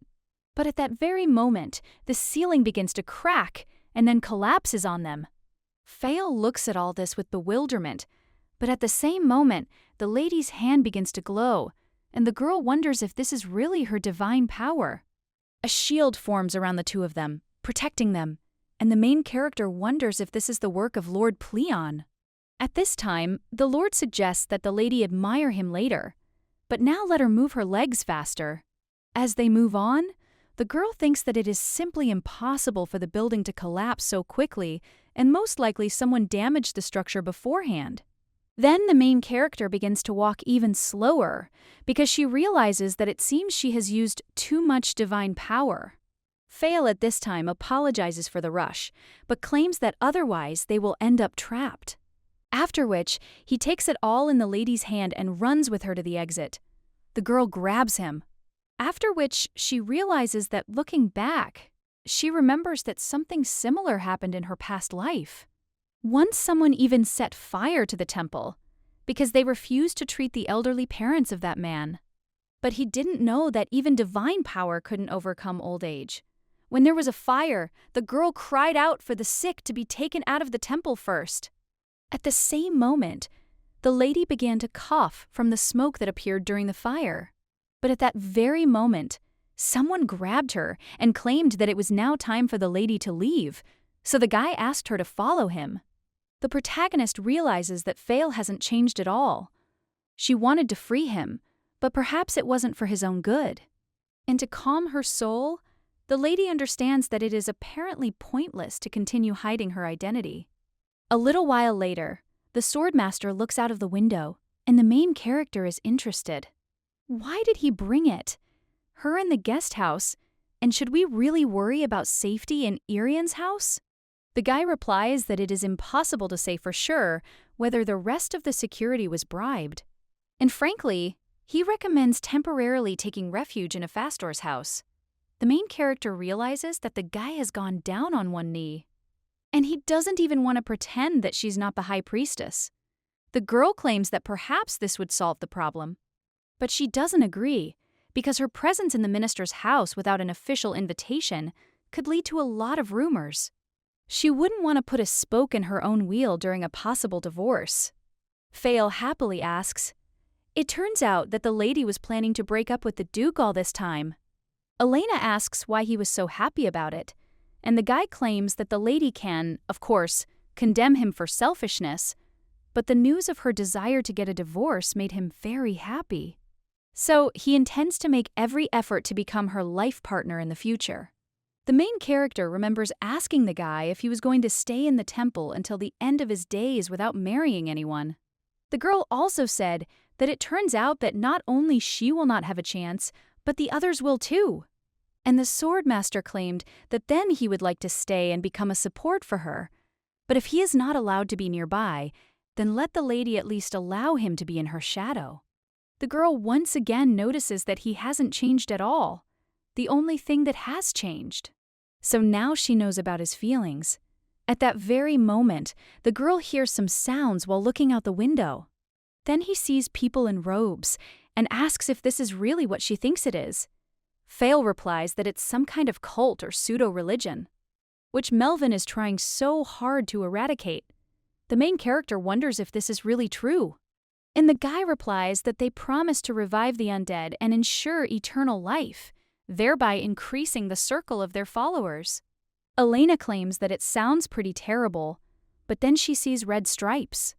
The lady understands that these people are followers. Arbus, the very same evil god whom Lord Pleon defeated and sealed. They are known for their atrocities, and one of her tasks was to stop the influx of people into their cult. There was even a taboo among priests not to use pens with red nibs, because it reminded them of Arbus and his followers. The girl also claims that she simply cannot believe that they are allowed to walk around the streets like this. But at that very moment, the hood of one of the participants flies off, and the main character is shocked and wonders if this isn't Raven. The girl understands that it is definitely him, and the guy is the junior priest because she personally approved of his ordination. The lady immediately runs out and claims that they need to find the priest they just saw, and Fail screams that he will take care of it, so let the lady stay there. At this moment, the Duke cries out in shock. Did the building really collapse because of the fire? He also asks if there is any news about Elena, and the servant replies that so far, none of their knights have arrested the festival organizers. The man screams to be brought in right now and a little later. He, with tears in his eyes, insists that he truly doesn't know what happened and that he was only following the woman's orders. The guy asks what he's talking about, and the man replies that he's talking about Lady Hilson. The man is shocked, wondering if this is really all that happened. Leona's cunning plan against Elena. At the same moment, someone is heading after the main character, after which he raises a dagger at her. It turns out to be Leona, but at that very moment, the main character stops the girl's hand. Leona says how sweet it is that the lady decided to send her bodyguard away, and she is such a stupid girl. She also claims that she will not put her into eternal sleep, because a life filled with suffering would be a fitting punishment for someone like her. And so, when a girl asks if it's worth it to make do with just one of her eyes for now, or better yet, work on her filthy mouth, after which Leona screams outright that her life turned into hell because of her, therefore she deserves no less than the suffering that befell her. Phelan grabs the guy and then thinks where Lady Sia went up to, after which he punches the guy in the stomach and throws him over his shoulder. At this time, Elena defends herself from the dagger, and when the guy sees this, she immediately throws it at the guy and heads towards her. The main character understands that he abandoned Raven like that on the street. I suspect that she can cope with the current situation herself. The girl claims that people often misunderstand everything because they think that a noble lady is not able to protect herself without the help of others. After which, she squeezes Leona's hand so hard that she cries out in pain. The girl thinks that as the high priestess, she has more than once had to deal with desperate patients trying to achieve healing by force. Meanwhile, Fail inquires about the lady's well-being and grabs Leona to prevent her from attacking again. The girl screams for him to take his hands off her, as a master shouldn't have the audacity to treat a girl so roughly. And it's just so strange that he's hanging around her like that, and now she's sure that they both have a closer relationship. The guy immediately takes his sword out of its sheath and then says how low it is for her to make such absurd accusations. When he passes the blade near the lady's face, she becomes very frightened. The guy then realizes he needs to follow the man he considers right, supporting him. Fail claims that he is simply following the teachings of his master, nothing more and nothing less. The main character understands that the guy hasn't changed at all, but at the same moment she notices that Raven has disappeared. Fail, seeing where the lady was looking, claims that the guy must have escaped while they were dealing with Lady Leona. He thought he'd be unconscious for a long time, so the swordmaster asks for his forgiveness. At this time, the main character suggests returning and speaks to Lady Leone. Now she can't get out of it, because she'll have to pay for her actions, and she won't let her sentence go for what the girl did this evening. A little while later, the Duke comes to the building and looks at it in shock. He also asks where the guards who accompanied Elena went, to which the servant replies that it seems they left this place immediately after the lady was invited onto the stage. 3 different people agreed in their testimony, and the man wonders if the guards were bribed and whether this is Leona's doing. But he doesn't understand what made the knights do this, especially after the girl lost all influence because of the incident with Anna, and maybe someone else was involved in this. Well then, the man understands that something else is more important now, after which he cries out to Elena and asks her to answer if she is there. The guy understands that the lady is a strong girl, and she managed to hold her head high, even when everyone pointed fingers at her. He refuses to believe that she was simply taken away by fire. The Duke immediately falls to the floor and screams that this cannot be, and is simply impossible. His aunt comes up to him and says what a poor fellow he is. She also claims that Helen only got what she deserved, and apparently angered the gods by desiring something that was never worthy. She also addresses the guy and says that he needs to stay strong because she is sure that he will find himself a more beautiful girl than this evil woman. But the blonde at this time was only thinking about how he asked the guards, and the butler answered that it seemed they left this place immediately after the lady was invited onto the stage. At this time, the guy is wondering if 3 different people really agreed on their testimony and were bribed, after which he keeps asking him if his aunt is involved in the conspiracy, to which she replies that, frankly speaking, she never thought that they were right for each other. The boy immediately cries out at how dare his auntie do this. He also remembers how one of the maids said that Lady Elena had changed a lot, and the other one claimed that she had never seen her smile like that before, and that she and the young gentleman go for a walk every day. The Duke immediately cries out that she has changed and he really wanted to be part of her transformation. He can't let her go so easily. But at that very moment, someone turns to the gentleman and tells him to look there. After all, Lady Elena is there, and the guy, looking at her, immediately asks if it's true. The main character wants to say that Sir Rodrigo saved her, but at that very moment, the Duke attacks the lady with his arms. And he cries out how grateful he is to the Lord that he returned her safe and sound.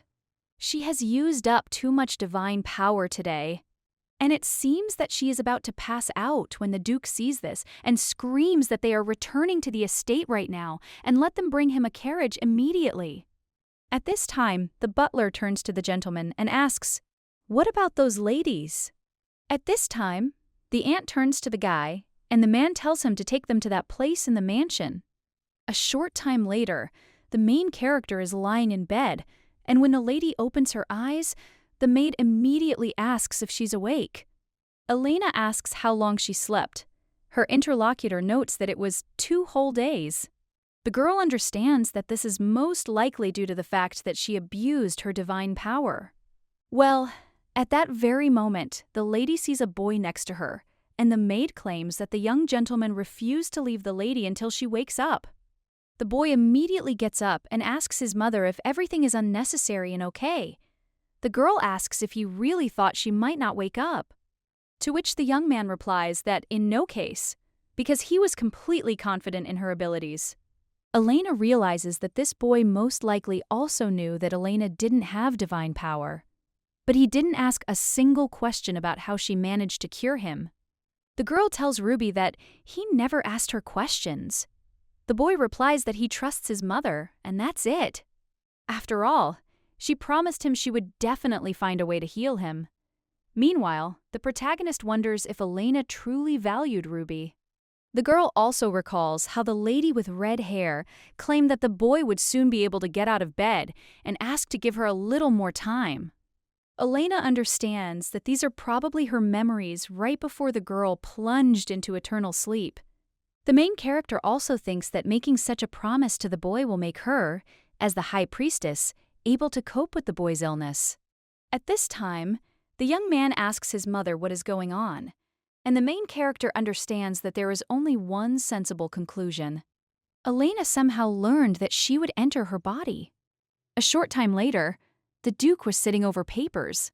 He understands that he was made head of the house when he was only 8 years old.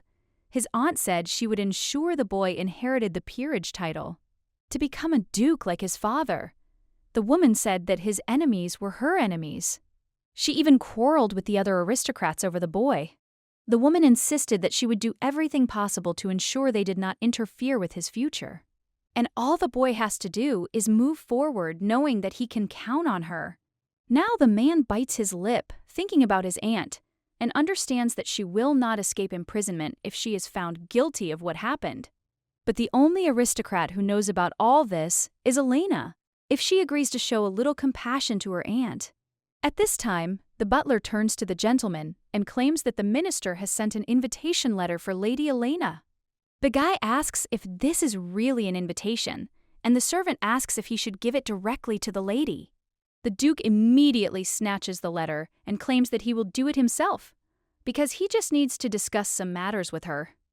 A little while later, the main character finds the only 2 clues left by Elena.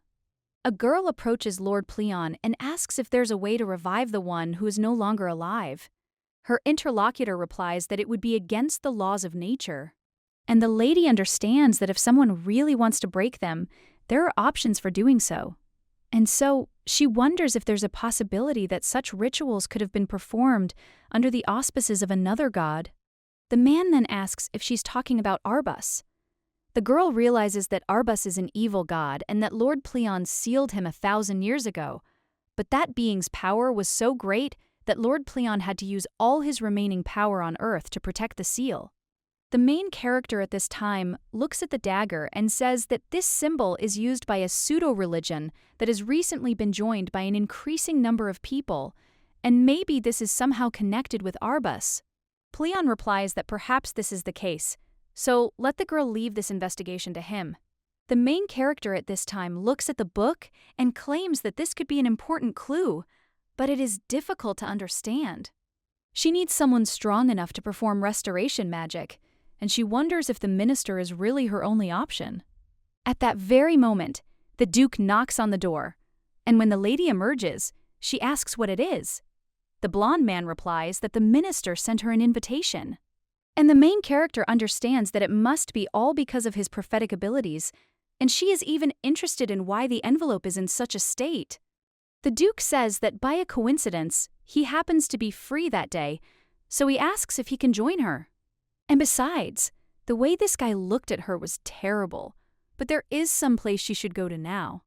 A little while later, the 2 go to the basement, and the man claims that he was in great debt to his aunt, and frankly, she replaced his parents. He also understands that the lady will find this unfair, but he truly hopes that his aunt will not have to bear the full punishment. The main character at this time claims that she cannot help but think about what would have happened if everything had turned out differently, and wonders what would have happened if she had not been there because of the incident that happened.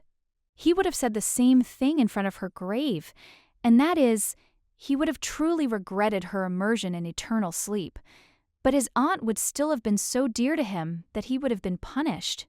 The guy doesn't even know what to answer to this, but the main character says that it's okay, and she will forgive her.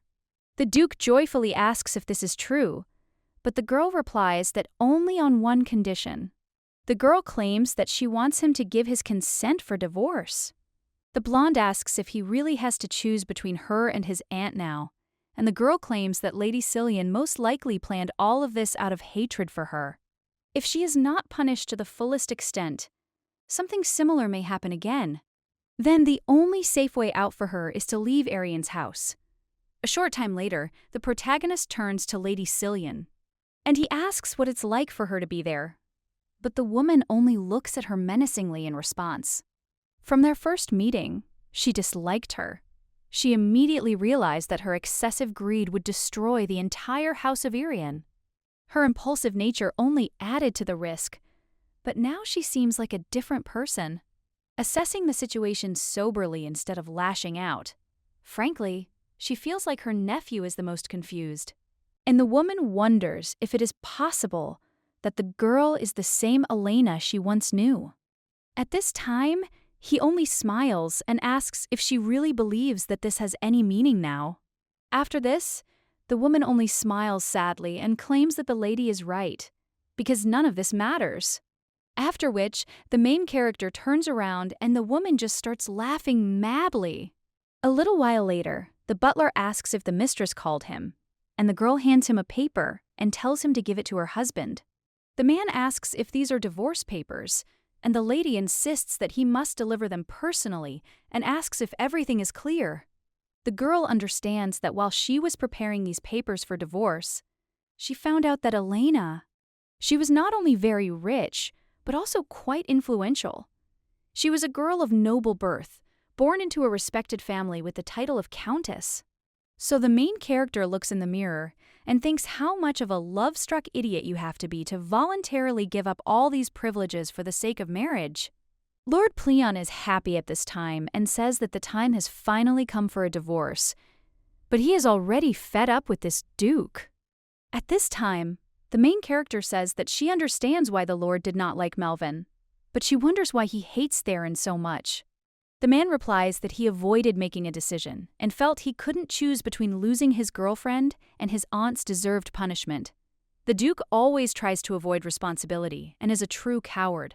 Everyone makes mistakes in their life, but few are willing to take responsibility for their actions. The principle of cause and effect is just a law of nature and does not tell the main game what it understands. She also asks if there's any information about Arbus's followers. The man replies that there's nothing yet, but there is something very suspicious. It seems that someone has limited his ability to look into any corner of the world. So the lady had better try not to go into those places. After all, even he wouldn't be able to protect her there if something happened. A little while later, the girl is riding with the Duke in a carriage and looks at him menacingly. The lady asks if he received the divorce papers that she handed over yesterday, along with the butler. But the Duke replies that he didn't have time because he had business with the estate, so let the lady wait a little longer. Pleon asserts that this is what he said, so let the lady hit him hard with both legs so that he knows his place. When the girl sighs heavily, the Lord says that if she doesn't like this, she can twist his arm. A little while later, they arrive at the minister's and he comes out to greet them. The man immediately thanks the two for being able to find the time to honor them with their presence, after which he says that eternal peace and happiness may come to the house of Arian. After which, he looks at the lady with a smile on his face, and the main character smiles back at him. But at that very moment, the Duke stands between them and thanks the minister for the invitation. The blonde claims that this was his chance to regain their favor, after which he asks for his forgiveness and claims that he must meet the other bones. The main character understands that it seems that now the guy finds it much easier to find a common language with other people. But before, those around him had despised him for his origins. A short time later, the boy approached Lady Sia. He claimed he was considering taking a position as a palace official. Perhaps that was the only way he could gain any respect. The lady understands that this attitude is due to his status, but it doesn't matter. The important thing is that people listen to him. The Duke asks Elena if she would like to come in and rest a bit, as the journey has been quite long. A little while later, one of the servants asks to be taken to their room. And a little while later, he points to a room and also states that they can walk around the estate wherever they like, but he asks them to refrain from entering the territory located behind the fence. At this time, the Duke asks if he can know why, and the man replies that there are plenty of various creatures that the Marquis caught, but the gates were securely sealed so they have nothing to worry about. The blonde guy claims that this is a rather peculiar hobby, and the main character understands that Melvin never liked to put in physical effort. So there must be something else there, and the girl thinks what it could be.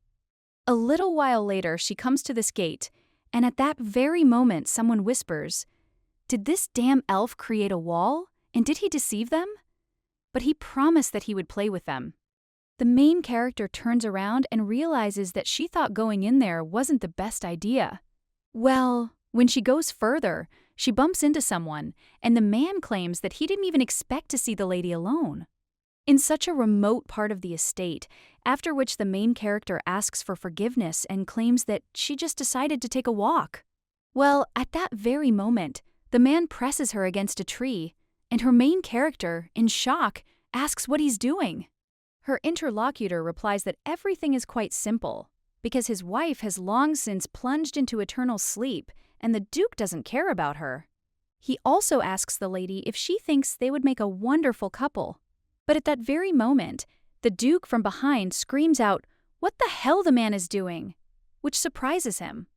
At this time, the blonde asks again what the hell he's doing, and the old aristocrat doesn't even know what to answer. The main character thinks that this can't be, and the blonde guy asks what kind of immoral actions he was doing there, to which he replies that everything is wrong.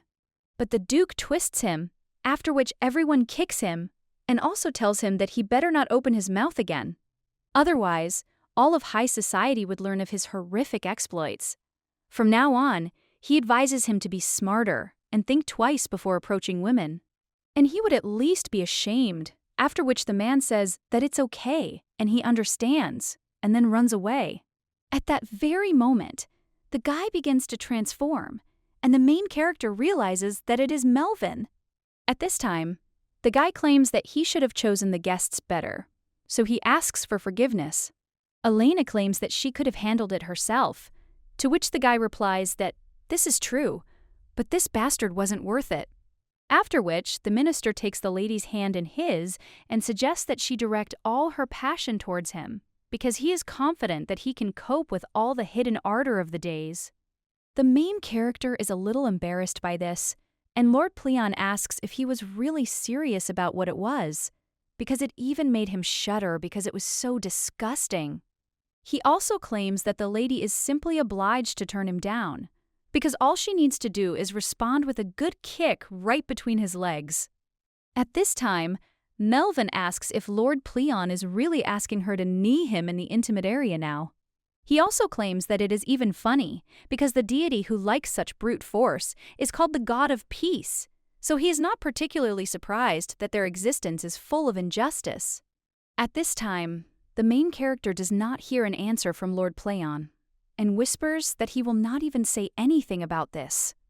But he only gets angry, after which the minister laughs, and the main character realizes that even Lord Pleon has lost the power of speech. A short time later, the man looks at the book and wonders if it's the object that brought the lady to him. The woman replies that she'd like to know its exact contents, and wonders if he can reconstruct it. The guy says it's a diary and that restoring it completely will be quite difficult, as some pages have completely rotted away. The main character tells me that's fine, but still asks me to see if I can figure something out. The blonde man says the lady doesn't need to beg him, because he wants to be useful to her now and in the future. After all, the more he helps the lady, the more trust he'll gain, and ultimately, this could increase his chances of winning her heart. After which, the guy says he won't delay and begins restoring the diary. He also claims that, unfortunately, restoring items has never been his strong suit, so this is all he can do. The main character happily looks at the sparkling diary, while the blonde man wonders if he should start apologizing already. A little while later, he opens the door and says he'll leave her, and then they'll meet in the dining room for dinner. When the guy leaves, the main character immediately opens the diary and begins reading. But a red feather falls out, and the girl thinks that if that were the case, Elena might be connected to the cult of Arbus. So the lady reads the diary until evening and realizes that, halfway through, she still hasn't found any mention of Arbus. The diary talks about the daily routine of a dose of courage with the Duke, and the girl realizes that perhaps the lady has become a follower of a pseudo-religion. After she got married, despair and disappointment push people to terrible and rash actions. When the lady leaves her room, she sees the Duke extending his hand to her. The girl looks at the others and extends her hand in return. The lady realizes they should put their feud aside while they're in public view. She sees right through this slug, but won't touch him just yet. A short while later, they find themselves in the dining room. But at that very moment, someone claims they don't see the host of their dinner at the head of the table. And where did he go? But at that very moment, the guy says he's glad to welcome the Duke and Duchess back. Unfortunately, after greeting all the honored guests, he could only find a seat on the edge. The main character thinks what a blatant lie this is. One of the women asks the gentleman where Viscount Ropel is. The young man asks if he really left them without even warning him, and how rude that was. Elena realizes something tells her he was behind it. At that moment, the young man raises his glass and announces that today marks 30 years since he was awarded the title of Marquis. Unfortunately, he has no family there and can't celebrate with them, so he's hosted this reception and invited them all. At that moment, one of the aristocrats cries out for him to marry, as rumor has it that a royal from a neighboring country has had her eye on him for some time. The young man asks, how dare he, as the one he falls in love with will only spend a small part of his life with him. Lord Pleon, meanwhile, says what a brazen liar the guy is, and he still hasn't forgotten the heresy he told Sia. The guy then says that, in any case, he thinks they should celebrate instead of immediately starting drinking. One of the women turns to her daughter and tells her to stop being so shy and at least greet Minister Melvin, to which the girl agrees. Meanwhile, the woman looks at the main character and realizes she heard Minister Melvin. He dropped by to visit this red-haired evil woman, but she will do everything to make him marry her sweet daughter, after which the girl drinks a glass of ice, and the main character watches this and thinks, is she really that thirsty? Well, she still doesn't understand why she needs to swallow ice in addition to water. At that very moment, the girl starts to choke, and the main character realizes that she seems to have choked, after which the lady gets up from the table and asks if everything is okay with the lady. Her mother immediately approaches her daughter and asks what happened. Srivsha watches the whole thing. The girl immediately collapses, and her mother asks what's wrong with her and begs her to tell her what happened. The main character immediately lifts the girl up and wants to help her, but the woman immediately screams for the girl to take her filthy hands off her daughter and asks what she is trying to do to her. But when the main character sets the ice on her again, the girl spits out the ice, causing it to bounce off the floor. The woman immediately turns to her daughter and asks if she's okay.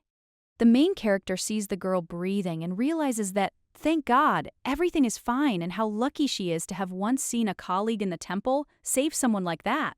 One of the aristocrats asks if the lady really just saved this girl.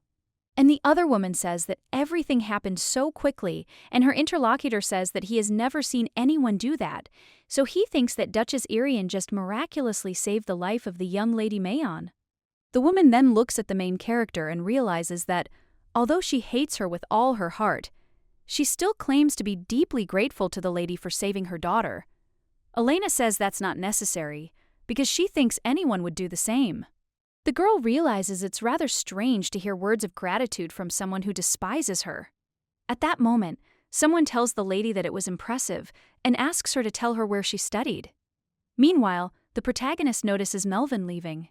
After which, the girl asks her to forgive her because she is leaving for a second, and the lady thinks, what was that expression on his face just now? But at that very moment, the Duke grabs the lady's hand and asks her to wait, as they need to talk.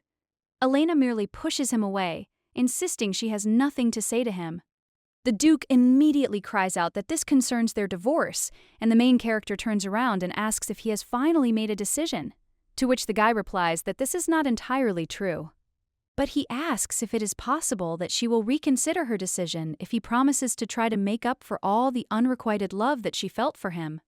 The protagonist replies that, frankly, she still can't understand why he's so determined to keep her. The girl realizes that the pages of Elena's diary, which Melvin recovered, contained so many words expressing her love for the Duke. One day, a lady dropped a handkerchief. A young man brought it to her, claiming he thought she'd dropped it by accident. The embroidery on the handkerchief was quite beautiful, though.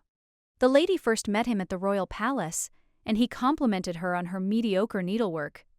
Then the Duke responded to her invitation, and the girl thought perhaps he just liked her. Afterward, he gave her flowers, and the lady thought he did that to everyone, but she didn't respond. She received the bouquet, and she was very pleased. Elena thought maybe she should try talking to him tomorrow, just to get a little closer to him. Then she had to lie, but everything she felt was sincere, and now the main character wonders if she even looks human. Who has any feelings at all? Or is this a case where he needs not Elena, but the capable Duchess Irian, who turns out to be very convenient and useful?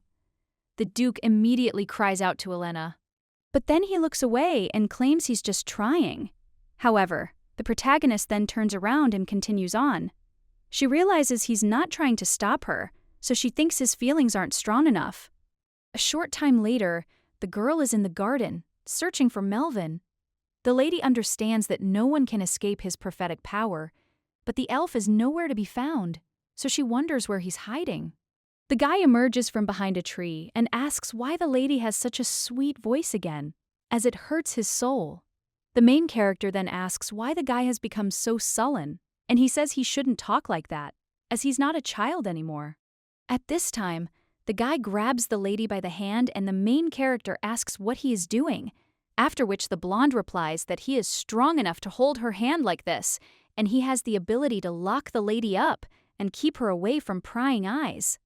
At this time, the main character puts her hand on his cheek and claims that everything is fine, but the guy asks what she is talking about. And suddenly he was about to hurt her, after which the main character says, "It's fine. It's just that she decided not to blame him for anything." Melvin sighs and leans against a tree. The main character asks why he tried to slip away from her, and the guy replies that he was terribly ashamed of his own feelings. The lady is quite used to being the center of attention, but he really didn't want to see her around so many people. The girl then says he should have saved Lady Mayon himself.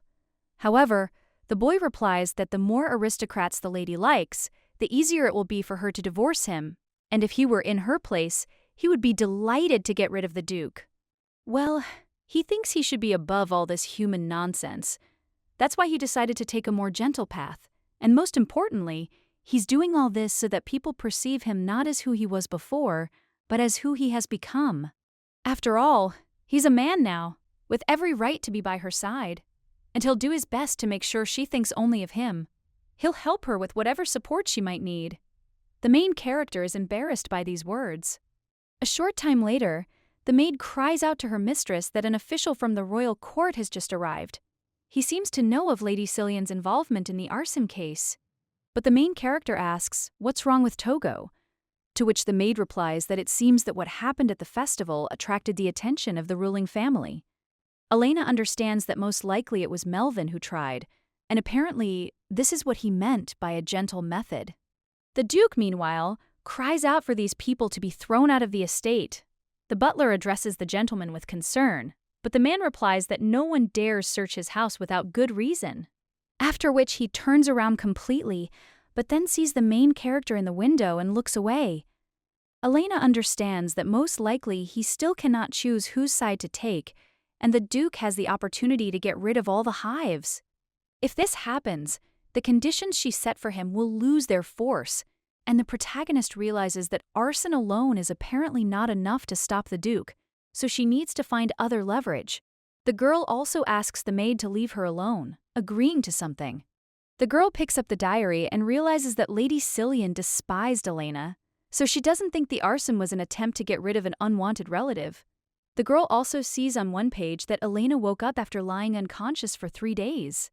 And all thanks to Jane, who managed to find the right antidote, the main character understands that this is bingo, because this time she will not allow the Duke to escape responsibility. A few days later, the main character confidently goes to the Duke, and the guy turns to the lady in surprise and asks why she is barging in like that. But the girl at that very moment throws papers at him and claims that she doesn't care because she thinks that this will make it easier to make a decision. When the boy picks up one of the papers, he's surprised. It says the maid bought a bottle of poison, as Lady Cillian instructed, and gave it to the cook. The protagonist realizes that Fail helped her gather all the necessary evidence. She was sure that the fire was far from the first attempt on Elena's life, but she had no idea that there had been not 3, but 9 similar attempts. And that's not counting the numerous times when Lady Cillian had tried to get rid of Elena through someone else's hands. And no one even thought to intervene, as Lady Cillian calmly paced the house. Elena may have demanded an official investigation to establish the culprit's identity, but when she approached the Duke, he merely asked questions. Did she really dare bother him with such a worthless matter? The Duke simply fired the cook, and that was the end of it. So now the main character is asking him to admit that preserving her life was practically the least of his concerns.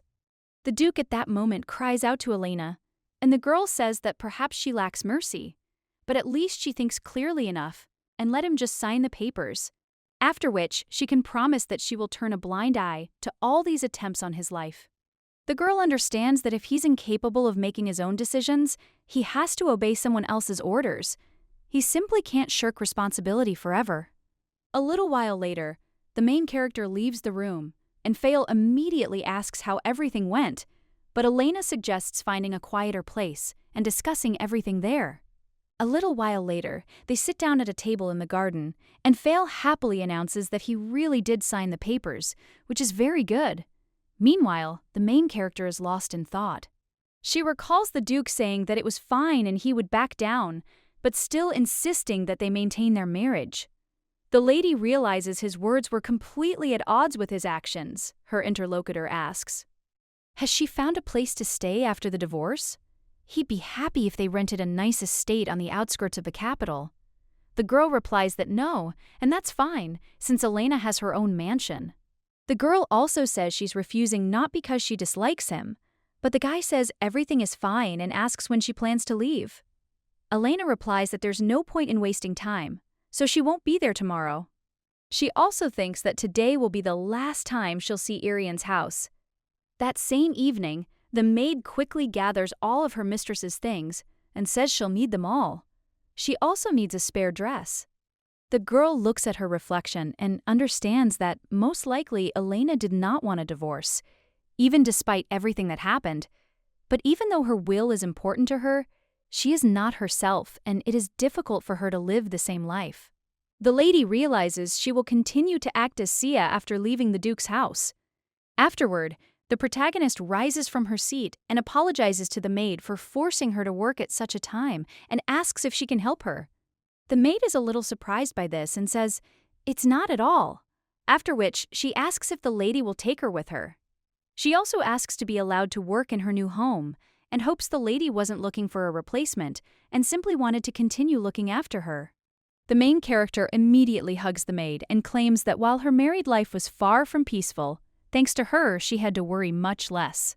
Elena also says she's helpless without her, so of course the maid is coming with her. The girl then joyfully asks if the mistress is joking and that she will never, ever leave her. The next morning, Ruby wakes up and wonders what all the noise is about. When he looks out, one of the maids says it's so sad to watch her leave. As it turned out, this woman was not so bad, and her interlocutor replies that yes, thanks to her, they received their salaries on the dot, and from Adam, she was very punctual. Another lady says that, frankly, she was much less picky than Lady Cillian, and they wonder if their master will be able to find another mistress for the estate. Whoever it is, she will have to try very hard to live up to the previous mistress's level. The boy immediately cries out, "What are they talking about?" He then runs after one of the maids, yelling for her to wait and explain what they just talked about. The woman asks her to understand, but insists that the boy's father has strictly forbidden her to tell him about it. At this time, the young man asks if he should then tell his dad that they are still discussing a forbidden topic, and then the maid does not even know what to answer, and also tells the young gentleman that she does not even know how to say it, but the gentleman divorced the lady. When the boy runs to the window, he sees his mother leaving and is shocked. The young man realizes he knew his mother had deceived his father into marrying him, but even so, he felt a strong attraction to her. The woman said it didn't matter how the boy felt about him, because she understood everything, and if he wanted, he could call her mom. She also said the boy shouldn't force himself to spend the whole day in bed, because that would never help him overcome his illness. He really liked how his mother was so concerned about him, even though she acted the opposite. He also asked if the candy was under her pillow because of her, but Elena only turned around sheepishly and insisted that it wasn't. The boy then asked if he could hold her hand. The woman replied that it didn't matter to her, so he could do whatever he wanted. His mother said she didn't care at all, but she didn't leave his side. The young man wondered how it all came to this, after which he ran out into the street and screamed for his mother. The main character notices the boy, who realizes he doesn't want to lose her again, so he cries out, begging her not to leave him. The boy also asks her why she didn't tell him. At this point, the protagonist sadly turns to the young man and says that his father thought it would be easier for him this way and wanted to tell him everything later to spare him the pain. But Ruby cries out that he would have found out anyway. Meanwhile, the girl tells the boy to go back to bed because it's cold in his pajamas. Then she heads to the carriage and then drives off. The Duke watches all this from the window, then sighs and realizes he needs to get back to work. Well, a few seconds later, the boy bursts into his father's office and screams that he should have told him about everything sooner. The man turns to Ruby, a little puzzled. The young man claims he's already heard about the divorce, and it's all because he chose Lady Cillian over his mother. The man claims his aunt raised him as her own son, but the boy says she couldn't stand his mother. And he never even thought his father was so stupid. When the boy leaves, the man sighs heavily, then heads to the bookshelves and clicks on one. The secret door opens, and the Duke enters his aunt's room, confirming that Elena has left. He asks if she's happy now, and she cries out that he should have gotten rid of her long ago. And all these attempts to deter her only worsened the situation. The blonde claims he simply hoped she would give him a chance, and understands that his aunt wasn't solely to blame for what happened. One day, the lady silently followed the Duke, but at that very moment the boy turned around. He asked if he'd had enough of following him around, since he didn't want to see her there in the mornings, so let the lady choose another time for their walk. The Duke realized he too had been very cruel to her, after which he kept remembering the girl's words about him, confessing that saving her life was the key. It was almost the most insignificant of his concerns. The boy realizes that he truly thought so, because he had thought she deserved all this for toying with his son's life. However, he also recalls the maid's words about how he is now, thanks to Lady Elena. The atmosphere in the house improved. The other maid agreed with her and claimed that they were very ashamed because they were very wrong in her bill. Another one of them said that the lady was the best, and the Duke understood that his opinion of her had begun to change along with the views of the rest of the household. The guy clenches his fist and insists he just needed the right moment to talk about their future, but now it's all over. The aunt, meanwhile, screams at him. What an idiot he is, and does he seriously think she'll ever come back?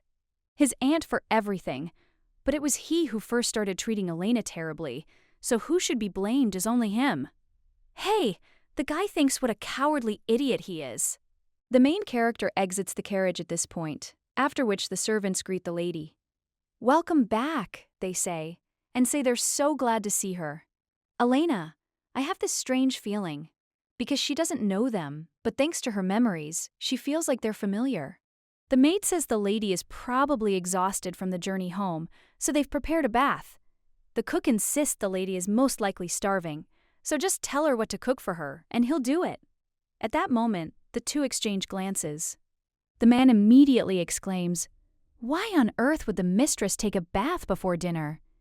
The woman asks how she can even mention food when she's so tired. The main character, meanwhile, insists she likes both proposals but suggests dinner first.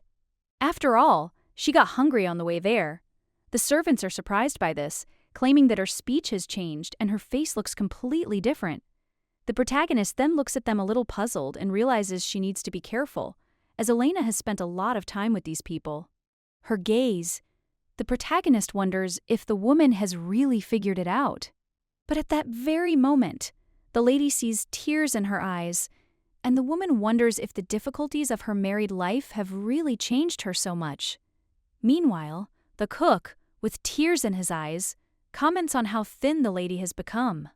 After which, he even asks for a moment, because he's about to pay this duke a pleasant visit. They're all made of flesh and blood, and even the emperor can't resist his well-sharpened knife. The main character immediately tries to stop him, insisting that everything is fine now. So, there's no point in resorting to such actions, and the man says that if she insists, then fine. Then he apologizes but asks who the man accompanying her is.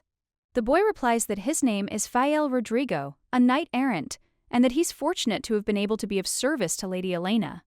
The maid immediately asks if he's the same Sir Rodrigo, the renowned swordsman. The cook says the lady is fine, but the main character insists they've got it all wrong. The maid suggests getting the lady ready first, and then everything else, and they certainly don't intend to sit idly by today. A short time later, The main character is sitting at a luxurious table, smiling along with the others. The next day, Fail left the mansion, and although the divorce papers had been filed, they hadn't yet been approved by the emperor, so Fail didn't want any gossip to start circulating. Even though he wanted to stay most of all, they would meet soon anyway, and people understand that he helped her smooth over all the rough edges that could have prevented the divorce, so she is very grateful to him. As the lady walks down the hallway, one of the maids immediately addresses her mistress. She also claims that the lady has no idea, but the Duke has arrived. The girl then, shocked, asks what she's talking about. Sometime later, the protagonist asks what's going on, and the Duke claims that Ruby kept asking about what happened. His temperature started to rise, but he refused to see a doctor, and the man asked if she could help. The main character sees the boy in terrible condition and then lays him down on the bed. The Duke insists he'll wait outside in the carriage, and the protagonist thinks what a poor boy he is, experiencing so much pain at his age. Elena uses her divine powers, after which the young man opens his eyes. He also asks if it's his mother, and the main character asks if he's awake. The boy turns to his mother and asks if she can come back to them, because he promises to be the best son in the world and asks her to hate him. He also begs to be his mother, and the main character asks how she can hate him, and as long as he calls her his mother, he will always be her own son. The young man cries out that after the divorce, she won't be considered his mother anymore. However, the main character says that his biological mother is still his mother, even though, unfortunately, she didn't become one. The young man agrees, and the girl says that the same will happen to them. Every time he misses her, he's told to come visit without hesitation, and the girl asks if they've agreed, to which the young man agrees.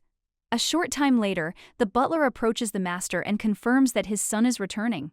The boy runs up to his father, who says he's quite fast and also hopes he wasn't in too much of a hurry. The blonde also says the boy looks much better and wonders if something really happened in such a short time.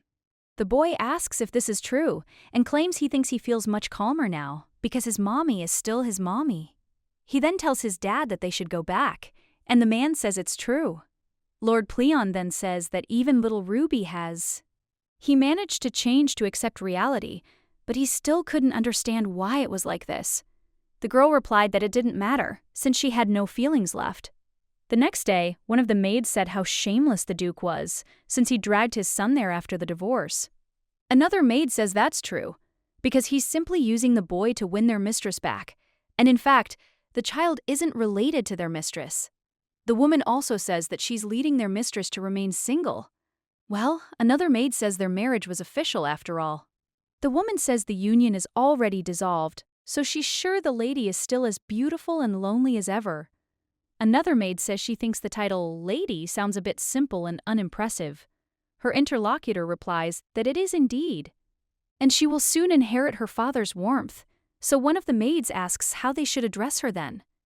The protagonist realizes that after a long and pointless discussion, they have finally decided, and when the lady approaches the maids, they addressed her as their hostess, wishing her good morning and asking how she was feeling. Elena realized she was sincerely grateful for their warmth and good wishes. 5 days later, the lady received a letter from the royal palace. The main character asked if it was from the palace itself, and when she read it, she made a slightly tense expression, and the maid asked what it was and if it was bad news.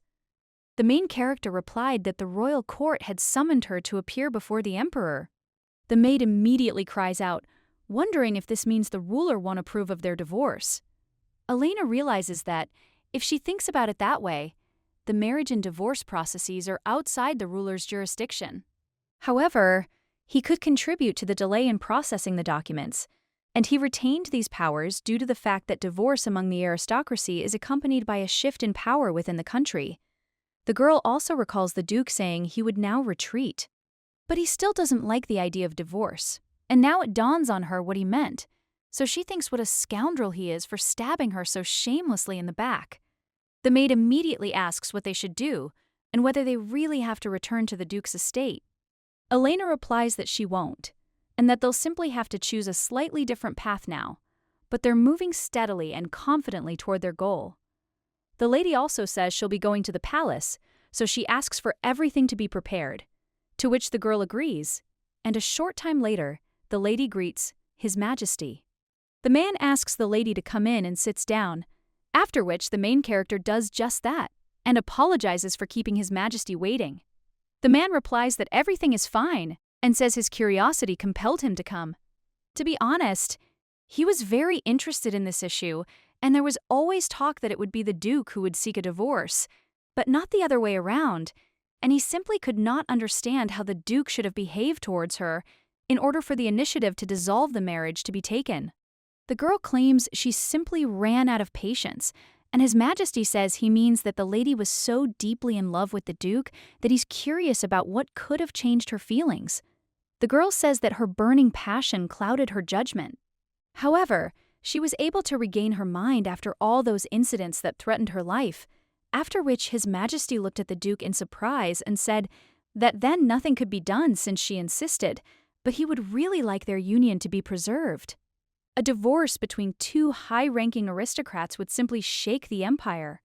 Well, the main character says that Duke Irian always blamed her for all the sins and misfortunes. He even refused to investigate all the conspiracies that nearly took her life. The Duke argued that she had orchestrated the whole thing herself, and that staying with him would only further fuel discontent among the country's inhabitants. The girl also asked him what he thought would happen if rumors spread of the Duke's wife's eternal slumber. The blonde immediately apologizes and declares that from now on, he will forbid Lady Cillian from setting foot in Irian's house. The protagonist then asks, what about Lady Hilson, who tried to put her into eternal sleep, and whether it happened on his property? The guy doesn't even know what to answer after this, and His Majesty claims that he sympathizes with everything that Lady Irian has suffered, but asks why they don't put this issue off for a couple of months in order to make an appropriate decision, rather than formalize the divorce so hastily. A short time later, the main character is already heading back and realizes he was quite careful with his words, but the Emperor practically declared that he was going to refrain from sorting through the papers. Lord Pleon, meanwhile, is wondering what the hell this old fart is doing. At this time, the main character realizes that the Duke most likely gave him something very valuable, because the Emperor always had a passion for collecting jewelry.